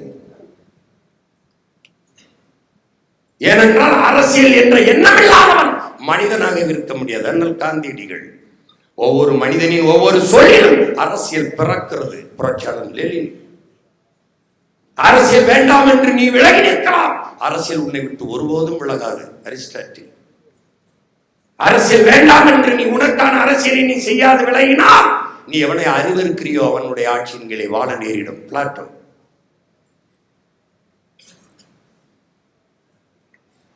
வெளியேற்றிட்டான். ஆசிரியர்கள் பேசக்கூடாது, மாணவர்கள் பேசக்கூடாது அரசியல். ஆனால் சினிமா பேசலாம், திரைப்படத்தை பேசலாம். எப்படி மாறிச்சு? திரைப்படத்தை பேசலாம் என்று அனுமதித்த பிறகு கல்லூரி விழாவா திரைப்பட நடிகர்கள் நடிகைகள் இயக்குநர்கள், பட்டமளிப்பு விழாவா நடிகர்கள் நடிகைகள், கல்வி சிறந்த தமிழ்நாடா நடிகர்கள் நடிகைகள் இயக்குநர்கள். நேற்று கூட 1000 ரூபாய் பெண்களுக்கு, விடுபட்ட பெண்களுக்கு 1000 ரூபாய் கொடுக்கிறதா நடிகர்கள் இயக்குநர்கள். சினிமாவை ஒரு வெரி பிக் ரிலீஜனாக மாற்றியவர்கள் திராவிட ஆட்சியாளர்கள். அதனால் என்ன நடந்தது? இறை வழிபாட்டை விமர்சித்த இவர்கள் திரை வழிபாட்டை போற்றினார்கள். கடவுள் வழிபாட்டை விடவும் கதாநாயக வழிபாடு மேம்பட்டது என்று கட்டமைத்தார்கள். விளைவு நல்லகனை மறந்துவிட்டு நடிகனை நாடாள அழைக்குது தமிழ் சினிமா. கலைகளை போற்றுவது, கலைஞரை காப்பது நமது கடமை. ஆனால் நடிப்பது மட்டுமே நாளையாள தகுதி என்று எண்ணுவது அறிவிழந்த மடமை.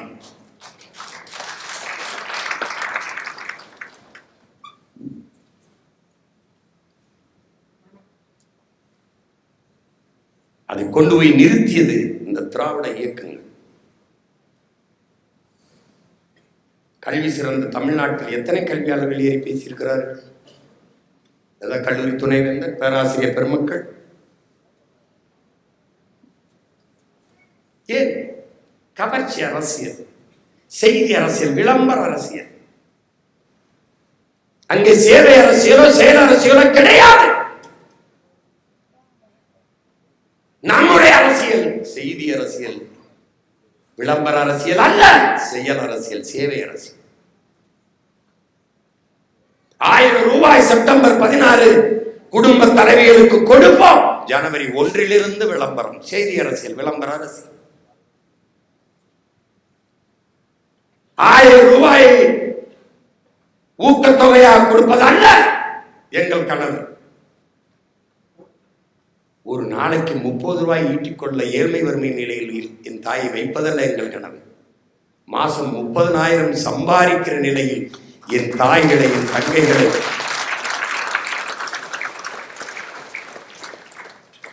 அவர்களின் வாழ்க்கை தரத்தை, பொருளாதார மேம்பாட்டை உருவாக்குவதற்கான திட்டத்தை வளர்த்து வார்த்தெடுப்பதுதான் மக்கள் அரசியல். உங்க அம்மாவுக்கு என்ன வேலை கொடுத்துருவாச்சுங்கம்மா? என்ன வேலை கொடுத்துருது? எங்க அம்மாவுக்கு ஊறுகாய் போட தெரியும். எங்க அம்மாவுக்கு விளக்கு மாத்து குச்சியே ஈக்கி கிழிச்சு விளக்கு மாத்து கட்ட தெரியும். எங்க அம்மாவுக்கு பாய் பின்ன தெரியும். எங்க அம்மாவுக்கு சொலகு பின்ன தெரியும். எங்க அம்மாவுக்கு ஓலை கொட்டான் பின்ன தெரியும். எங்க அம்மாவுக்கு முறுக்கு புளிய தெரியும். அதிரசம் சுட தெரியும். வடகம் போட தெரியும். இதெல்லாம் என்ன பண்ணுவேன்? நிலமும் வளமும் சார்ந்த தொழிற்சாலைகள், வேலை வாய்ப்பு வளர்ச்சி. அங்கே இருங்க என் தாயே. சீன பாய், சீன கொட்டான், சீன விளக்கமார், சீன கிளுகிழுப்ப. சீன பாயில படுத்தா தான் தூக்க வரும், கனவு வருமா? என் பாயில படுத்தா வராதா? என்ன வாய்ச்சிமா? என்ன நிலம் இருக்கிறதோ அந்த நிலத்தில் என்ன வளம் இருக்கிறதோ அதை சார்ந்த தொழிற்சாலைகள், வேலை வாய்ப்பு வளர்ச்சி. மாடு வளர்ப்பேன், நானே வளர்ப்பேன். என் பிள்ளைகளுக்கு ஒரு நோய், அரக்காசு என்றாலும் அரசாங்க காசு, காசுனாலும் கவர்மெண்ட் காசு. என் பிள்ளைகளுக்கு சொல்வேன், அரக்காசு காசு கவர்மெண்ட்டுக்கு கொடுத்ததே நீதான்.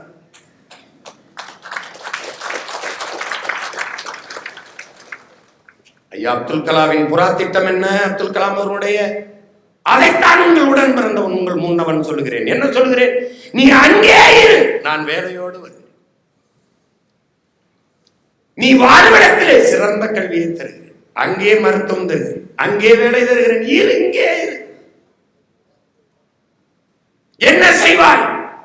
2000 ஏக்கரில் மாடு பண்ணை, 2000 ஏக்கரில் ஆடு பண்ணை, 2000 ஏக்கர் நாட்டு கோழி. பசி என்ற சொல்லை இந்த நாட்டில் இருந்து ஒழிக்கலை என்றால் நான் பிரபாகரன் மகன்.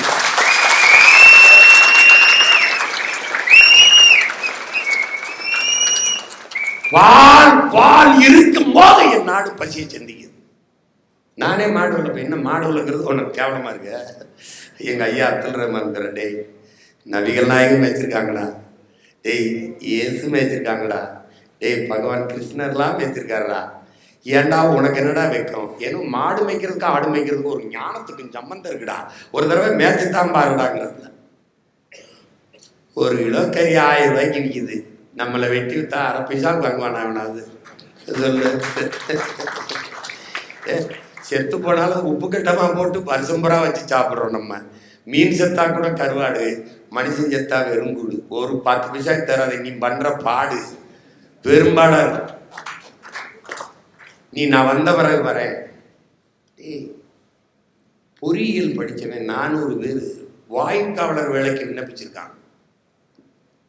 சுகி சுமோட்டால வண்டி ஓடி இருக்கான். என்ன படிச்சிருக்கான்னு கேளு. உன் வீட்டில் வந்து கொடுக்குறான்ல, என்ன படிச்சிருக்கீங்க அண்ணான்னு கேளு. MBA MSc. டாஸ்மார்க்கில் போய் சரக்கு ஊற்றி கொடுக்குறாருல, போய் கேளு, அண்ணா நீங்கள் என்னென்ன படிச்சிருக்கீங்கன்னு. MA B.Ed MA. நமக்கு ஒரு திமிரு வேண்டாம். டாஸ்மார்க் கடையில் சாராயம் ஊற்றி கொடுக்குறவன் கவர்மெண்ட் வேலையாக இருக்கும்போது உலகத்துக்கு சாப்பாடு போடுற எங்கள் ஆத்தால போய் அண்ணன் தம்பி கவர்மெண்ட் வேலையாக இருக்கிறாங்க.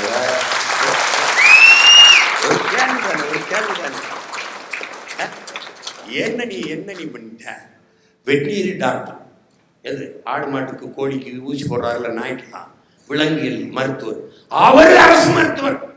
ஆனால் ஆடு மாடு வளர்க்கிற ஆத்தால போனால் அரசாங்க பணியாக இருக்கக்கூடாது. இவன் சிரிக்கிறான் பாரு, இவன் பிள்ளை தான் முதல்ல விண்ணப்பிச்சு வரும். ஐயா எனக்கு ஆடு வளர்க்குற மாடு வளர்க்குற வேலையை கொடுங்க ஐயா. நமக்கு ஒரு கனவு இருக்குது என் பிள்ளைகளே. நீ இந்த சாலையில் பயணித்தால் திரும்பினால் பசுஞ்சோலை சாலைகள், ஒரே மரம் 10 கிலோமீட்டருக்கு வரும் பனை, அப்படியே மரம், ஆலமரம், அரச மரம், புங்க, பூவரசு, நாவரு, வேம்பு, புளி, இப்படி மரமா இருக்கு. பசுஞ்சோலை சாலை. திரும்பினா நீர் தேக்கம், இப்படி திரும்பினா பண்ணை, ஆடு மாடு மேய்ஞ்சுக்கிட்டு இருக்கு. அப்படி திரும்பினா ஒருங்கிணைந்த பண்ணைகள். பண்ணைனா அங்க எல்லாம் இருக்கு. மீன் வளர்ப்போம், கோழி வளர்ப்போம், வாத்து வளர்ப்போம், கத்திரிக்காய், வெண்டைக்காய், சொரக்காய், பந்தல் பயிர் எல்லாம். அப்படி திரும்பினார் காடு, இப்படி திரும்பினார் மேய்ச்சல் நிலம், ஆடு மாடு மேய்ஞ்சுக்கிட்டு இருக்கோம். காலி இடம் வெற்றிடம் என்று எதுவுமே இருக்காது. நீ பயணித்து ஒரு தடவை பயணித்து பாரா அந்த கனவோடு. இதெல்லாம் முடியுமான்னு கேட்காத. எது ஒன்றும் சாத்தியத்திலிருந்து பிறந்ததில்லை, தேவையிலிருந்து தான் பிறக்குது. இது தேவையா இல்லையா, இதுதான் கேள்வி. முடியாது என்பது முட்டாள்களின் அகராதிங்கிறாங்க போலியன். முடியும் என்றால் எல்லாம் முடியும். உலகத்தில் யாராலும் முடியாதது எங்களால் முடியும், எங்களால் முடியாதது உலகத்தில் யாராலும் முடியாது. இந்த நம்பிக்கை நமக்கு.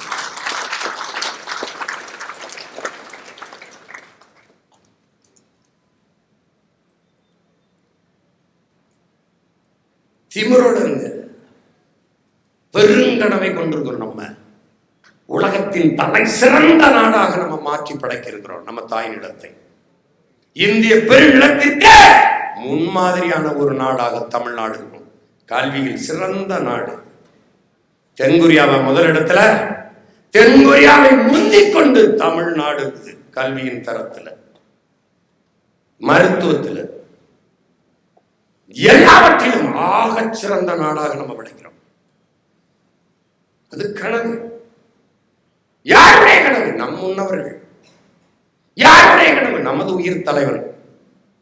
200 ஆண்டுகளுக்கு பிறகு என் இனம் எப்படி வாழ வேண்டும் என்ற கனவு கொண்டிருந்த ஒரே மகன் தமிழ் பேரினத்தில் நம் உயிர் தலைவர் பிரபாகரன். அவன் கனவு இப்போது யாரிடத்திலே? யாரிடத்திலே? அவன் மகன் என்னிடத்திலே, என் பிள்ளைகள் உங்களிடத்திலே.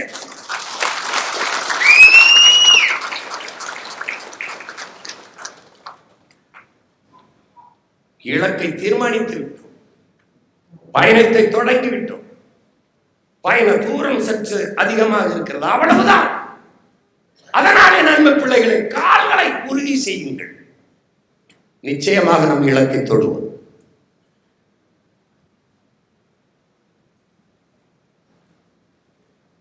நாம் வெல்லவில்லை என்றால் யார் வெல்வார்? யார் வெல்வார்? பாரதி சொன்ன எல்லாம் நடந்திருக்கு, நம் பாட்டன் சொன்ன எல்லாம் நடந்திருக்கு. நாடு சுதந்திரம் அடைகிறான். கொடி எந்த மாதிரி இருக்கும்னு தெரியல. அவன் கொடி ஏத்துறான். தாயின் மணி கொடி பறக்குது பார், அது தாழ்ந்து மணிந்திட போற்றிட வாரின்னு அவன் கொடி ஏத்திடுறான். மாநிலம் பிரிச்சிடுறான். பிரிச்சிடறான். அவன் பிரிக்கிறான். அதுக்கப்புறம் தமிழ்நாடுன்னு பேர் வைக்கலாம், அவன் வச்சிடறான். சொன்னது எல்லாம் நடக்குது. அவனே சொல்றான், தர்மமே வெல்லும் எனும் சான்றோர் சொல் பொய்யாமோங்கிறான். பாரதி சொன்ன இத்தனை நடந்தது, இது நடக்காதா? நடக்கு. ஏன்? தலைவன் சொல்றான், வரலாறு நமக்கு வழிகாட்டுகிறது, சத்தியம் நமக்கு சான்றாக இருக்கிறது. நாம் சத்தியத்தின் பிள்ளைகள், சத்தியமாக ஒரு நாள் வெல்லுவோங்கிறது. அதான் தர்மம். தர்மமே வெல்லும் சான்றோர் சொல் பொய்யாமோங்கிறான். உறுதியா வேண்டும். நம்முடைய தாத்தா தெய்வ திருமகன் சொன்னதெல்லாம் நடக்குது. பாலை விற்பது போல தண்ணீரை விற்பார்கள், வித்தால். புறாக்கள் கூடு கட்டி வாழ்வது போல மனிதர்கள் வீடு கட்டி வாழ்கிறார்கள். அடுத்தகம் பிளாட்ஸ், விளை நிலங்களை வீட்டு மனைகளாக விற்பார்கள். Real estates விற்கிறார்கள்.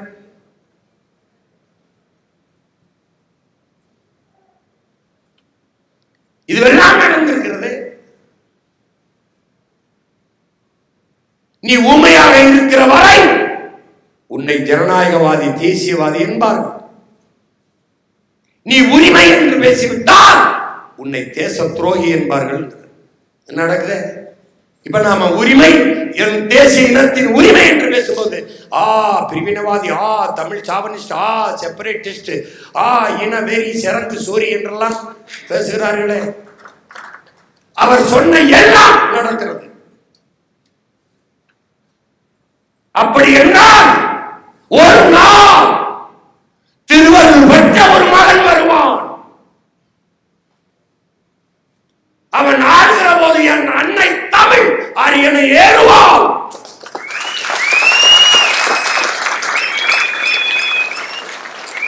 அன்னைக்கு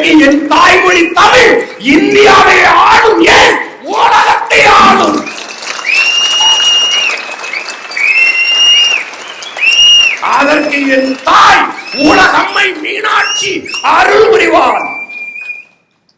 திருஞான குழந்தை முருகன் அகத்தியனுக்கு போதித்த தமிழ் அவனுக்கு துணை நிற்குங்கிறார். யாருக்கு? இவனுக்கு தான். அவன் பேர் இவனுக்கு தான்.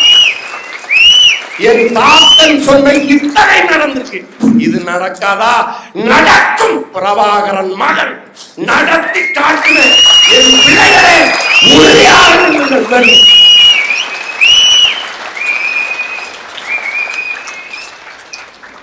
அடர்ந்த காட்டுக்குள் வைத்து என் தலைவனின் இடத்திலே, என் அன்பு பிள்ளைகளே, நமக்கென்று ஒரு வரலாறு இல்லை, நம் இனத்திற்கென்று ஒரு வரலாறு இல்லை. இலக்கிய சான்றுகளால் கல்லணை இருப்பதால் கரிகாலன், பெருவுடையாய்கள் இருப்பதால் அரசனுக்கு அரசன் அருள்மொழி சோழனும் மகன் அரசேந்திரனும். வரலாறு இல்லை, புனைவு கதைகள், இலக்கிய சான்றுகள், அவ்வளவுதான். என்ன சொல்லுகிறார்? நமக்கென்று வரலாறு இல்லையப்பா, ஆனால் ஒரு இனம் தன் விடுதலைக்கு போராடி செத்தது என்ற வரலாறாவது நமக்கு வரட்டும். எப்படி சொல்றாரு? நாம் சாகலாம், சாதாரணமானவர்கள். சத்தியம் தோற்றதாக சரித்திரத்தில் செய்தி கிடையாது. நாம் தோற்கலாம், சாதாரணமானவர்கள். ஆனால் சத்தியம் தோற்றதாக சரித்திரத்திலே செய்தி கிடையாது. அடுத்து என்ன சொல்றாரு? நாம் உறுதியாக வெல்வோம். ஏன்? நாம் சத்தியத்தின் மக்கள் என்று சொல்றார்.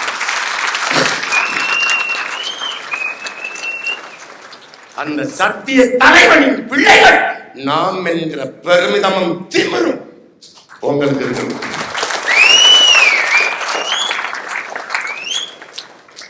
உங்கள் வயதிலே தாய் நிலத்தின் விடுதலைக்காக உயிரியும் செய்தவர்கள் 50,000 மறவர்கள்.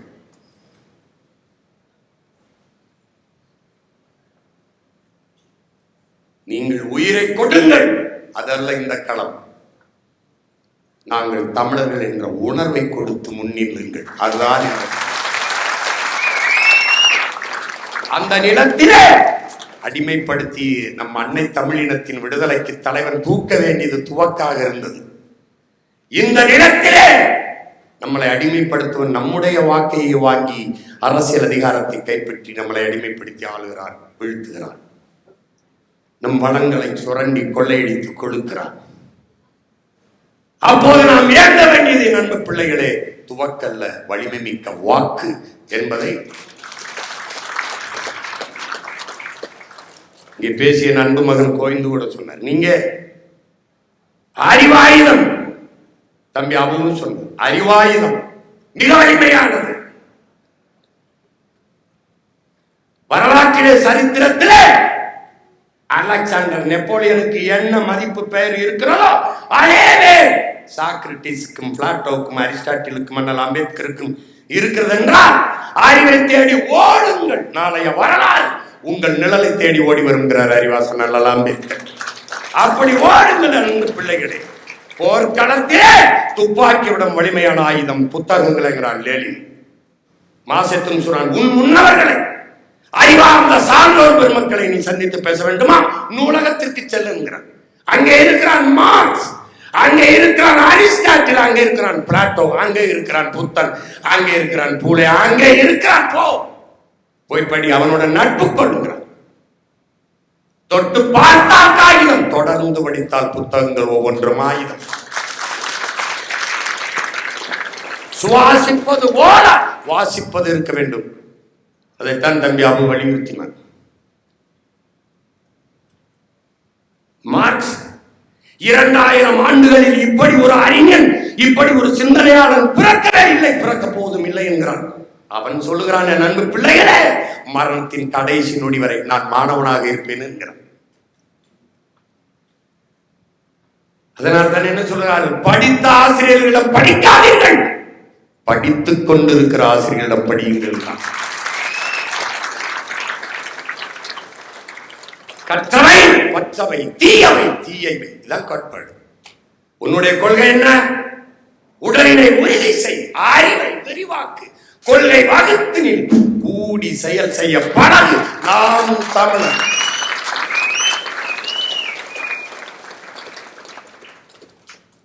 வரலாறு என்பது வெறும் வெற்றி சொல்லல என் உடன் பிறந்தார்களே. வரலாற்றை படி, வரலாற்றை படை, வரலாறாகவே வாழ் என்று தலைவன் வலியுறுத்துகிறான் என்றால், வரலாறு என் வழிகாட்டி என்று சொல்கிறார் என்றால், நமக்கு மட்டுமல்ல உலகில் எல்லா மொழிகளின் தேசியத்திற்கும் வரலாறு தான் வழிகாட்டும். நான் வாழ்ந்தது எங்கே, வீழ்ந்தது எங்கே என்பது தெரியாமல், கடந்த காலம் தெரியாதவனுக்கு நிகழ்காலம் இல்லை, நிகழ்காலம் தெரியாதவனுக்கு எதிர்காலமே இல்லை. நிகழ்காலத்தை ஒருவன் குனிந்து பார்ப்பது என்பது எதிர்காலத்தில் எழுந்து நிற்கத்தான். வரலாற்றை பாதுகாத்த எல்லா இனங்களும் உலகத்தில் பத்திரமாக வாழ்கிறதுங்கிறான். நாம் வரலாற்றில் புறக்கணிக்கப்பட்ட இனத்தின் மக்கள். அதனால் என்ன? அதற்கு மன்னர் அம்பேத்கர் சொல்கிறார், வரலாற்றில் புறக்கணிக்கப்பட்ட இனத்தின் மக்கள் ஒரு நாள் தங்களுக்கான வரலாற்றை தாங்களே எழுதுவார்கள் என்று. அப்படி எழுத வந்த இளைய தலைமுறை புரட்சியாளர்கள் நீங்கள் என்பதை என்னுயிர் பிள்ளைகள் நினைவு வைத்துக் கொண்டார்கள். நீங்கள் உங்களுக்காக உழைக்கிறீர்கள். நீங்கள் பிறந்த பெருமை மிக்க இனத்திற்காக உழைக்கிறீர்கள். நீங்கள் ஆகச் சிறந்தவர்கள். ஜூலியஸ் சீசர் சொல்லுகிறான், அடுத்தவன் எழுந்து உன் தகுதியை அறிவிக்கும் வரை நீ காத்திருக்காதே, நீயே எழுந்து சொல்றான், நான் ஆகச் சிறந்தவன் என்று. ஏன்? நான் தமிழன். என்னை போல மாண்பு கொண்டவன் எவன் உண்டு? உலகில் முதலிலே நாகரிகம் அடைந்து பண்பட்ட இனத்தின் மகன் நான். பிரச்சனை அதுதான். உலகிலே முதலிலே நாகரிகம் அடைந்த இனம் போர்க்குணம் அற்று போகுங்கிறான். 13 தலைமுறைக்கு ஒரு முறை மரபணு மாறிவிடுங்கிறான்.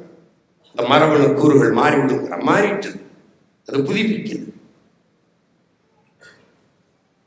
தமிழ் பேரினம் ஏன் அடிமையானது? ஐயா காப்பாரவாளன் எழுதுகிறார், தமிழன் ஏன் அடிமையான புத்தகத்தையும் பிள்ளைகள் படிக்கணும். எடுத்தவனே எழுதுறவங்க முழுக்க நீங்க வாசிக்கணும் அல்ல, அது முன்னாடி எடுத்தவனே எழுது. தன்னின பகை என்ன பகை? அவன் இந்து, நான் இஸ்லாம், அவன் கிறிஸ்தவன். பகை. ஒரே தாய் பிள்ளைகள், தமிழ் தாயின் பிள்ளைகள். என் மொழி தமிழ், அவன் மொழி தமிழ், அவன் மொழி தமிழ். ஒரே தாயின் பிள்ளைக்குள் பகை. இதை தன்னின பகை. அவன் படையாட்சி, நான் வரையன். அவன் தேவன், நான் தேவேந்திரன். அவன் நாடார், நான் கோனார். அவன் உடையார், நான் Mutharaiyar.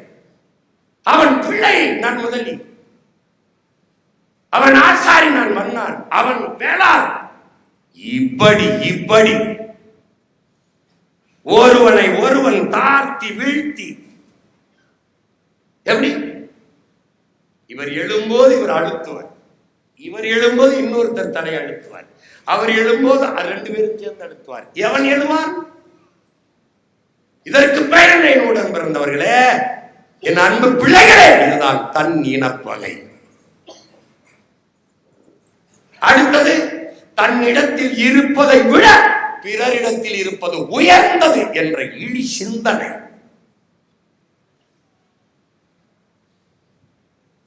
All the glitters is not gold. மின்னுவதெல்லாம் பொன்னல்ல வெள்ளக்காரனுக்கு. என் இன மக்களுக்கு இக்கரைக்கு அக்கறை பச்சை. என்ன, இவன் இருக்கிறத விட அடுத்தவன் இருக்கிறது உயர்ந்தது. தன்னிடத்தில் இருப்பதை விட பிறரிடத்தில் இருப்பது உயர்ந்தது என்ற எளி சிந்தனை. அதனால் வெள்ளையா இருக்கிறவன் பேசுற மொழி உயர்ந்தது. ஒரு கேள்வி, அடுத்தவன் மொழி எனக்கு எப்படி அறிவாகும் என்ற கேள்வி இந்த தமிழ் சமூகத்தில் இதுவரை எழுதவில்லை. யார் வருவரை? உங்கள் முன்னவன் சீமான் வருகிற வரை ஒருவே கிடையாது.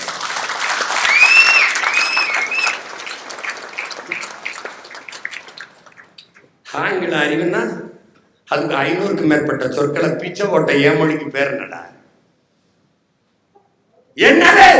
என்னுடைய கொல் அவனுடைய கீழ், என்னுடைய தாக்கு அவனுடைய அட்டாக்கு, என்னுடைய பேச்சு அவனுடைய ஸ்பீச், என்னுடைய பஞ்சு அவனுடைய ஸ்பாஞ்சு, என்னுடைய உடன் அவனுடைய சடன். எனக்கு இருந்து ஆயிரக்கணக்கான சொற்கள் எடுத்து உருவாக்கிட்டு அது அறிவு. இங்கிலீஷ் நாலேஜ் எப்படி? அது லாங்குவேஜ் பைத்தியக்கார பையில, அது நாட்ட நாலேஜ். முட்டாப்படா தம்பியை நல்லா விளங்குன, என் பிள்ளைகள் நல்லா விளங்குனா. அறிவு கெட்டவன் வேற, அறிவு அற்றவன் வேற. அறிவு கெட்டவன்னா கொஞ்சம் கெட்டிருக்கு, அது சரி பண்ணிடலாம்.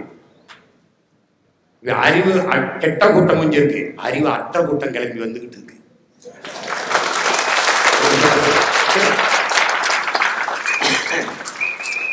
அதுக்கு கற்பிக்க முடியாது. ஏன்னா கடிக்கிற கூட்டத்துக்கு படிக்கிற கூட்டத்துக்கு தான் கற்பிக்க முடியும். படிக்கிற கூட்டத்துக்கு கற்பிக்கலாம், கடிக்கிற கூட்டத்துக்கு வரணும் கற்பிக்க முடியாது.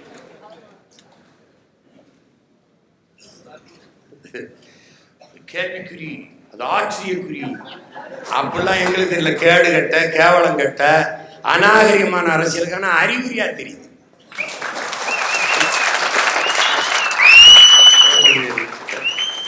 கேட்டா பொறாமைங்கிறான். டேய் போடாங்க போடா. ஏண்டா ஐயா கருணாநிதி திமுக ஆட்சியில் இருக்கும்போது, அம்மா ஜெயலலிதா ஆட்சியில் இருக்கும்போது அதையே வீழ்த்தி அதிகாரத்துக்கு வந்துட முடியும்னு களத்துக்கு வந்த பிள்ளைகள் ஏமாற்றம்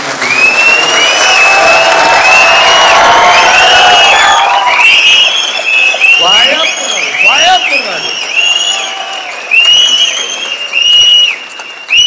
அஞ்சுவதும் அடிபணிவதும் தமிழன் பரம்பரைக்கே கிடையாது.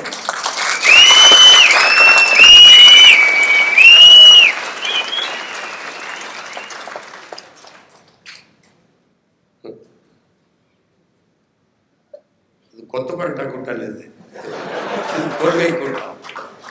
லட்சக்கணக்கான துப்பாக்கி ஊடறுத்து போய் என் தலைவனை சந்திச்சுட்டு திரும்பினாங்க. எந்த நொடி சாவு வரும். எப்படி நம்மளை பார்த்து பயப்படுறோம்? எப்படி சொல்றது? அச்சமில்லை அச்சமில்லை இச்சகத்தில் உள்ளோர் எல்லாம் எதிர்த்து நின்ற போரிலும், துச்சமாக எண்ணி நம்மை தூர் செய்த போதிலும் அச்சம் இல்லைங்கிறான். அவன் பேரைங்க நம்ம பயப்படுகிறான். எங்களுக்கு பயம். அறிவார்ந்த சான்றோர்கள் ஆன்றோர்கள் அரசியல் செய்த ஆண்ட நிலம், உலகத்தில் மிகச்சிறந்த ஒரு பேரினம். இப்படி போய் அப்படி நினைக்கும் போது ஐயோ நாடு நாசமா போயிருமோன்னு ஒரு பயம். இல்லைன்னு சொல்ல முடியாது, இல்லைன்னு சொல்ல முடியாது. கொள்கை என்ன? கொள்கை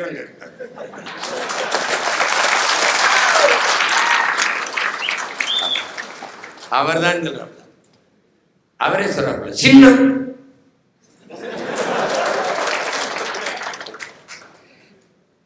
நாங்க சின்னத்தை பார்த்து போடாத, எங்க எண்ணத்தை பார்த்து போடுங்க.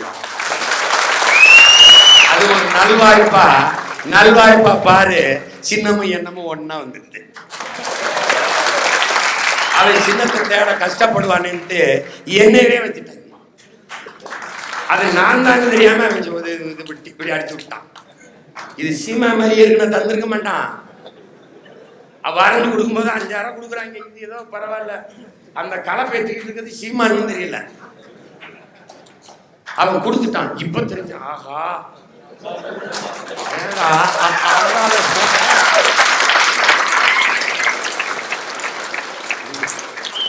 முத அண்ணன் போய், உங்களுக்கு தெரியாது, பிள்ளைகள்லாம் தெரிஞ்சுக்கிட்டோம். பேரறிவு என் தங்கச்சி எல்லாம் அணிது தேர்தல் ஆணையத்துக்கு போகும்போது எப்படி தாக்கம் தெரிஞ்சுக்கணும்ல, சண்டை எப்படி போடுறேன்னு.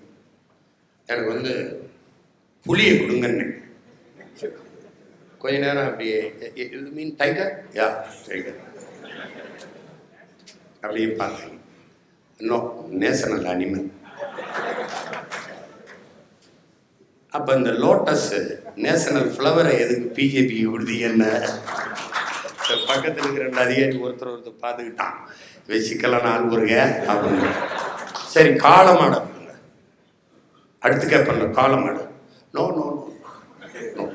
அப்புறம் மயிலை கேட்டேன், அதே பதில் தான். அப்புறம் காளமாடு கேட்டேன். என்ன நம்ம ஜல்லிக்கட்டு அப்படி உயிருள்ள எதையும் தர்றதில்லை. அப்போ மாயாவதிக்கு இதுக்கு யானையை கொடுத்தீங்க. ஃபார்வர்ட் பிளாக் எதுக்கு சிங்கத்தை கொண்டு அது அப்ப நடந்துச்சு. அப்ப நான் பின்னாடி பிறந்ததான் உங்களுக்கு பிரச்சனையா இருக்காங்க. அதுக்கு இதில் இப்படி பேசிட்டு இருக்கும்போது சரி ஒன்று செய், யாருக்கும் சின்ன வேணாம், அழிச்சு நீ என்ன பண்ண ஒரு அண்டா, இந்த நகை வெட்டி, இந்த சாந்து சட்டி, இதெல்லாம் சின்னம். பாரு குக்கர்லாம் கொடுத்து மக்கர் பண்ணிட்டு அலையிறாங்க. குக்கர் என்ன கேட்டா அது இதுதான். இதுக்குள்ள நான் என்ன சொன்னேன், அமெரிக்காவை நீ எப்படி நினைக்கிறேன், கிரேட் கண்ட்ரி, அங்கே சின்னம் இல்லை, எண் முறை தான் இருக்கு. நீ என்ன செய்ய, எல்லா கட்சிக்கும் சின்னத்தை எடுத்துரு, ஒவ்வொரு தேர்தலுக்கும் ஒரு எண்ணெய் கொடுத்துரு. எனக்கு 101, அவருக்கு 51, அவருக்கு 61, அவருக்கு 71, அவருக்கு 200, 300 இப்படி கொடுத்துருவாங்க. படிக்காத இல்லட்ரஸ் என்ன பண்ணுவாங்க அப்படின்னு. நீ 75 வருஷத்துல படிக்க வைக்காம என்ன பிடிக்கிட்டு இருந்தேன்.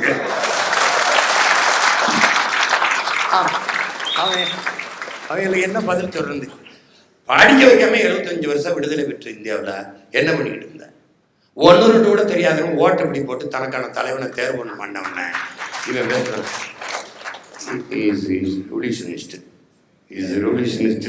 கிட்டத்தட்ட பேசிட்டு இருக்கான். கடைசியா எதையுமே உயிர் உள்ள எதையும் தர முடியாதுட்டான். கடைசியா நமக்கு விவசாயம் கொடுத்துட்டான். ஏன் விவசாயம் கொடுத்தான், எந்த விவசாயம் உயிரோட இல்லைன்னு முடிவெடுத்துட்டான். புரியுதா, உயிருள்ள எதையுமே தர முடியாது என்று சொன்ன தேர்தல் ஆணையம் நமக்கு விவசாயம் கொடுத்துருக்குன்னா உயிரோட எந்த விவசாயம் இல்லை. ஏன் நமக்கு கொடுத்துருக்கு, உயிரை கொடுத்தாவது வேளாண்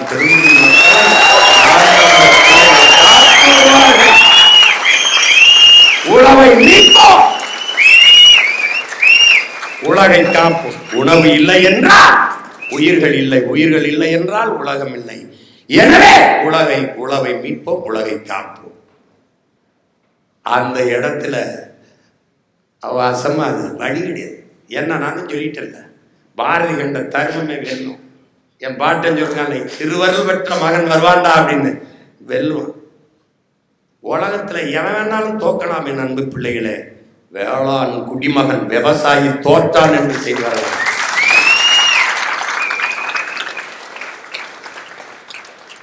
விளையாடுங்க களத்தில், உங்க பின்னாடி நான் நிற்கிறேன். நீ நடந்து செல், விழுகிற நிழல் உன் நிழல் அல்ல, உன் அப்பன், உன் உடன் பிறந்தவன், உன் அண்ணன் நிழல். அது கூட நான் வரேன், பின்னாடியே வருவேன். தைரியமா களம் உண்ணுது, காலம் உண்ணுது. விளையாடு. உனக்கிட்ட அவன்கிட்ட காசு இருக்கு, உனக்கு கருத்தியல் இருக்கு. உன்னை வெல்ல ஒருவனும் இல்லை.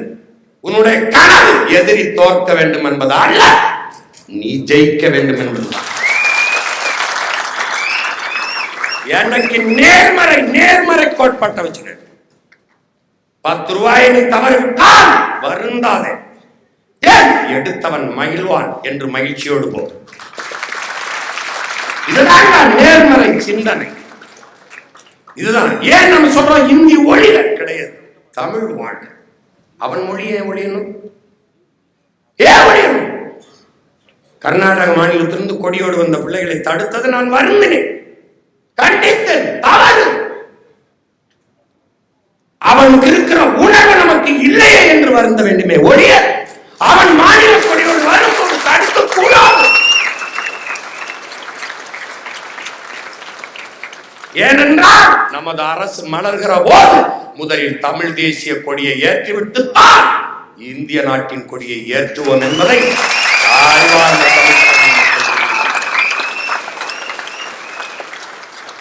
ஏன் தமிழ் திரு நாடு தன்னை பெற்ற எங்கள் தாய் என்று கும்பிடடி பாப்பா. என்னது தமிழ் தேசம்? இனியதடி பாப்பா. நம் ஆன்றோர்கள் தேசமடி பாப்பா. நம் பாட்டன் பாரதி எதை முன்வைக்கிறார்? தமிழ் தேசத்தை. தமிழ் தேசத்தை அழுத சொல்லி உயர்வு சொல் தமிழ் சொல்லி தொழுது படித்திரடி பாப்பா. அடுத்தது செல்வத்தில் சிறந்தது இந்துஸ்தானம், அதை புகழ்ந்து பாடடி பாப்பாங்கிறான். கீழே வர்றான். எதுக்கு? முதலில் தமிழ் தேசம் என் தேசம். அந்த தேசத்தின் மகன் இந்தியா நாட்டின் குடிமகன். பெற்ற தாயை நேசிக்காதவன் பிரிதொரு தாயை நேசிப்பான் என்பதை நீ எப்படி நம்புற? என் மொழி, என் இனம், என் நாடு, என் மக்கள் பேரன்பு நேசிக்கிறேன். அதே மாதிரி பிற மொழி வழி தேசிய இனங்களை நேசிக்கிறேன். அதுதான் சரியா இருக்கும். நல்லா கவனிச்சு. பாரதி நம்முடைய பாட்டன் சொன்னது என் பிள்ளைகளுக்கு நான் அவனை நீங்கள் படிக்கணும். புதிய ஆத்திசூடியை படிக்கணும். ஒவ்வொரு வார்த்தையும் நமக்காக, உங்களுக்காக எழுதப்பட்டது. அச்சம் தவிர ஆண்மை தவிர உடலினை உறுதி செய். அடுத்த வார்த்தை அவனை பார்ப்பான். பிராமணன் எல்லாம் சொல்றாங்க, அடுத்த வார்த்தை ஊன் மிக விரும்புகிறான். எப்படி பார்த்துக்க, ஊன் மிக விரும்பு என்பது உயர்வுங்கிறான். உயர்ந்து சிந்தி, நேர்வட பேசு, நைய புடை, நினைப்பது முடியுங்கிறான். அவன் சொன்னதை நீங்க, அதுதான் கொள்கை எடுத்துக்கணும். என் அன்பு பிள்ளைகளே, என்ன சொல்றான்? என்ன சொல்றான்? சிதையா நெஞ்சுகள் சாவதற்கு அஞ்சேல். சொல்வது தெரிந்து சொல், செய்வது துணிந்து செய்கிறான். இதான் உன் கோட்பாடு. சொல்வது தெரிந்து சொல், செய்வதை துணிந்து செய். ரௌத்ரம் பழகு, பாட்டினில் அன்பு செய். பாட்டினில் அன்பு செய்கிறான், ரௌத்ரம் பழகுங்கிறான். அடுத்த வார்த்தை ரொம்ப முக்கியம். வீரியம் பெருக்கு, வெடிப்புற பேசு.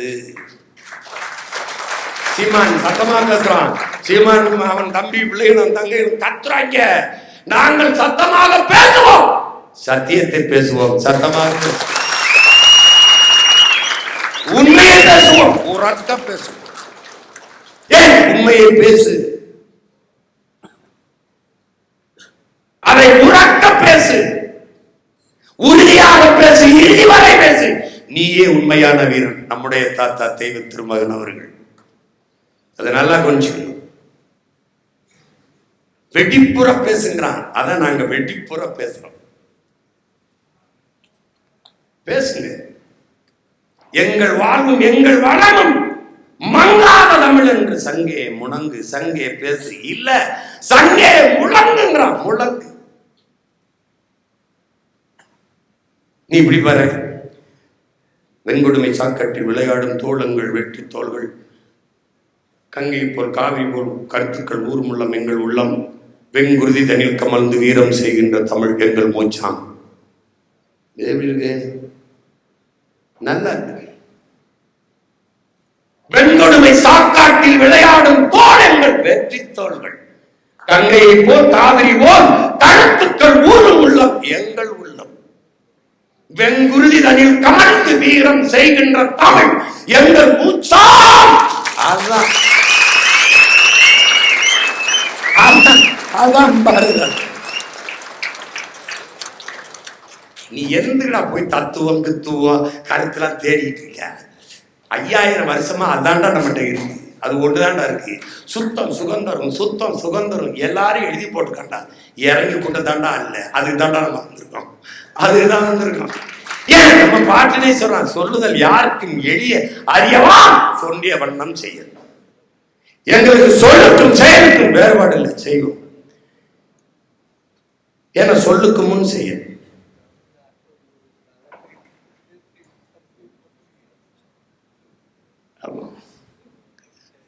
என்னை பார்க்குறேன், என்ன 3 மணிக்கு மண்டபம் கொடுக்கணும், அப்புறம் உங்களுக்கு சாப்பிட நேரம் கொடுக்கணும். இது ஒரு சும்மா ஒரு அறிமுக சந்திப்பு தான். மறுபடியும் கூடுவோம், களத்தில் கூடுவோம், விளையாடு. ஒண்ணுதான் உனக்கு சொல்லுவேன். உன் தகப்பனா, உன் முன்னவனா, உன் உடன் பிறந்தவரா, ஒரு அண்ணனா ஒன்று சொல்லுவேன். பெண்களை பெரிதும் போற்ற கத்துக்கிறேன், மதிக்க கத்துக்க. பெண்மையை போற்றாத எந்த சமூகம் பெருமை அடையாது. பெண்களுக்கு முன்னுரிமை என்பதே உன் பிறவி கடமை. 117 இடத்திலே சரிவாதி வாய்ப்பு என்பது நம் பிறவி கடமை. அதில் ஒரு பெருமையோ அது ஒன்றாது. என் கடமை, என் தாய்க்கு, என் தங்கைக்கு, என் அக்காவுக்கு கொடுக்க வேண்டியது என்பது என் பிறவி கடமை. அதனால என்ன சொல்றோம்? எனும் பேராற்றல், அதுவே உலகின் உயிராற்றல். அதை போற்றாத எந்த சமூகம் உயர்வடையாது. தமிழ் சமூகத்தில் 90 விழுக்காடு குலதெய்வம் எல்லாம் பெண் தான். எனக்கு கூட என் தாய் வீரமா காளி பெண்தான் குலதெய்வம்.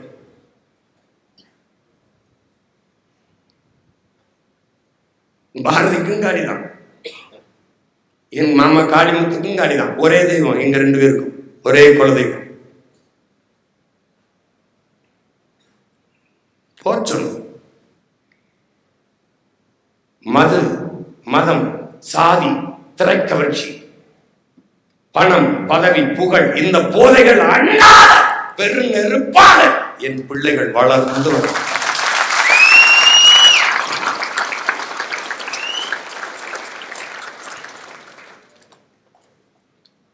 பெருநெருப்பா வளர்ந்தோம்.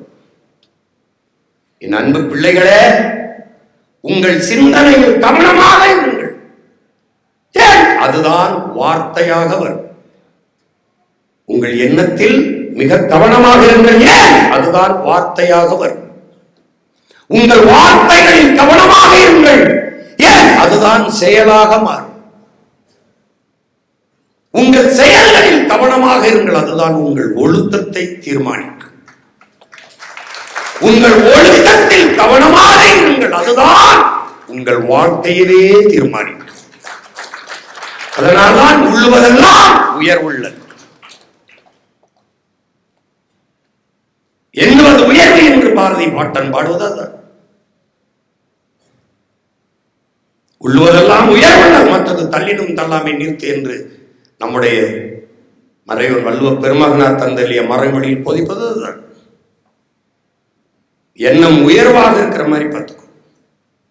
உனக்கு சொல்லுவேன் என் பிள்ளைகளே, உன் எதிரியை நெத்திக்கு நெத்தி, நெஞ்சுக்கு நெஞ்சு குறிவை. குனிஞ்சு பார்க்காத குள்ளமயங்க. உன்னை எதிர்ப்பவன் எல்லாம் உன் எதிரி அல்ல. நீ எவனை எதிர்க்கிறியோ அவனை உன் எதிரி. விமர்சனங்களை கவலைப்படாதே. விமர்சனங்களை கடக்க முடியாதவன் விரும்பியதை அடைய முடியாது.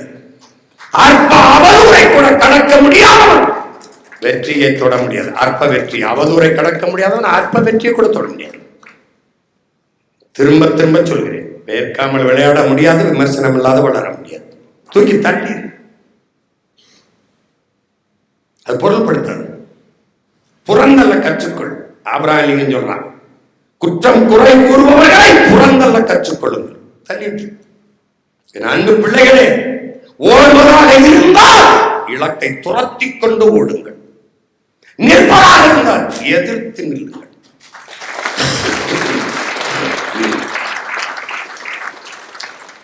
நீங்கள் உறுதியானவராக வேண்டும், தனித்து நின்று போராடுங்கள். தனித்துவத்தோடு போராடுங்கள்.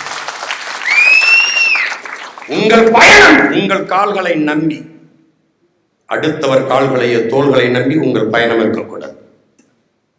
நீங்கள் மக்கள் நலனுக்காக பணி செய்ய வராதீர்கள்.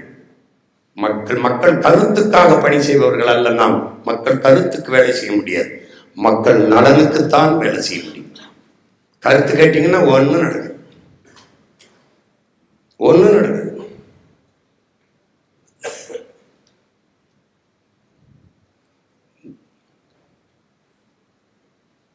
சாதிக்க வேண்டும் என்று நீ முடிவெடுத்து விட்டால் உன் கண்ணுக்கு தெரிய வேண்டியது இலக்குதானே ஒழிய இடையூறுகள் அல்ல.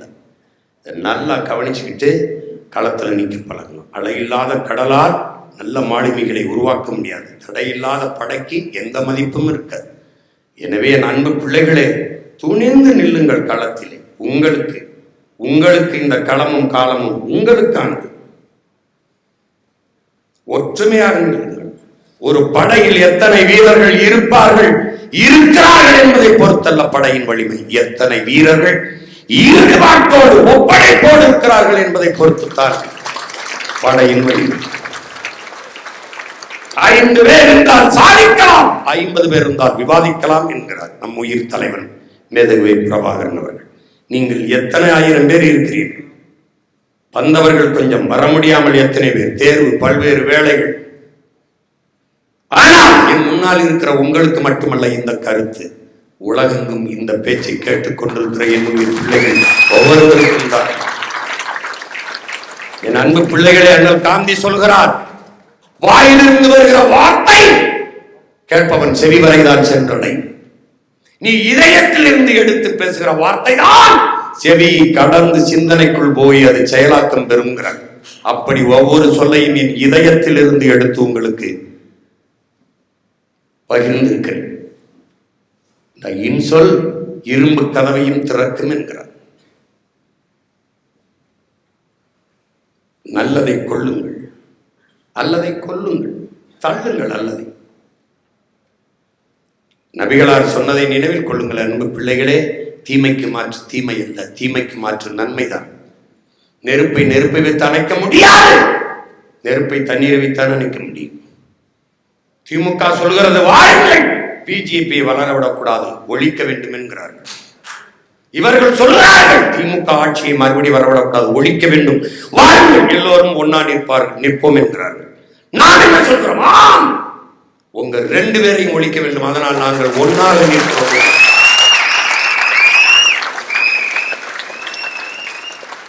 காங்கிரஸ் நம்ம இனத்தின் பகைவன், பாரதிய ஜனதா மனித குலத்தின் பகைவன். திராவிட கட்சிகளில் இவன் நல்லவன் கெட்டவன் கிடையாது, 2 பேருமே தீய தீய கொடிய சக்திகள். இவர்களுக்கு கொடியில் வண்ணம் மாறும், கொள்கையில் எண்ணம் மாறாது.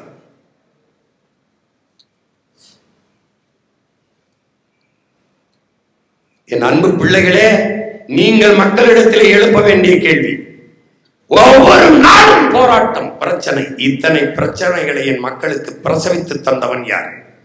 இவ்வளவு போராட்டங்களை என் மக்களின் மீது திணித்தவன் யார்? பாரதிய காங்கிரஸ், பாரதிய ஜனதா, திமுக, அதிமுக, இந்த 4 கட்சிகளை தாண்டி என் மக்களுக்கு பிரச்சனை என்ன? Sterlite, methane, ethane, hydro carbon, அணு உலை, மீனவர் படுகொலை, காவிரி நதிநீர் உரிப்பு, கச்சத்தீவு கொடுத்தது, எந்த பிரச்சனை? எல்லா பிரச்சனைகளையும் பிரசவித்தது யார்? இந்த 4 கட்சிகள் தான். அநீதி செய்பவனுக்கு திருப்பி திருப்பி அதிகாரம். அதைத்தான் ஆபிரகாம் லிங்கன் சொல்றார். ஒரு தவறான ஆட்சியை நடத்துகிறான் என்றால் அதற்கு ஆட்சியாளன் பொறுப்பல்ல, அந்த ஆட்சியாளனை தேர்வு செய்த மக்கள் தான் பொறுப்புங்கிறான். நம் பெற்றோர்களுக்கு, நம் உடன் பிறந்தார்களுக்கு கற்பியுங்கள். தீய ஆட்சி முறையை ஒழித்து தூய ஆட்சி முறையை மலரச் செய்வோம். கேடுகட்ட பணநாயகத்தை வீழ்த்தி மாண்புமிக்க ஜனநாயகத்தை மலரச் செய்வோம். வாருங்கள் என்று அழையுங்கள். இதே திருச்சியில பிப்ரவரி 21 2006 நடக்க இருக்கிற மாநாடு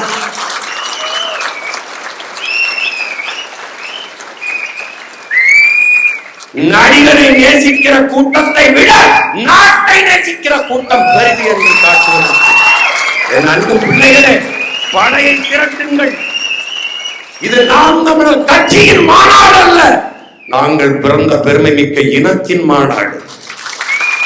இது கோயில் திருவிழா போல இனத்தின் திருவிழா. குடும்பம் குடும்பமாக கூடுவோம், கொடிய அரசியலை மூடுவோம்.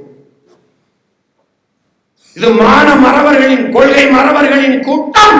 கொடியவர்கள் எடுக்க வேண்டும் ஓட்டம் என்ற முழக்கத்தை முன்வைத்து திரள்வோம் திரள்வோம், தீந்தமிழ் இனத்தீரே பகை மிரள திரள்வோம் திருச்சியில் என்று பேரறிவாளன் என் மகன் என்றால் பேரறிவாளன் மட்டும் வரக்கூடாது. எங்க தங்கை அனீஸ் என்றால், அபு என்றால் என் மகனுக்கு கோவிந்த நாராயணன் மட்டும் வரக்கூடாது. அம்மா, அப்பா, பாட்டி, சித்தப்பா, பெரியப்பா, தங்கை, நீ எந்த கட்சியில் இரு, எந்த இருக்கும் போ.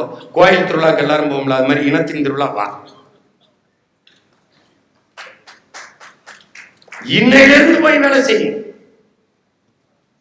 அந்த மாநாட்டிலே 234 வேட்பாளரை அறிவிப்போம்.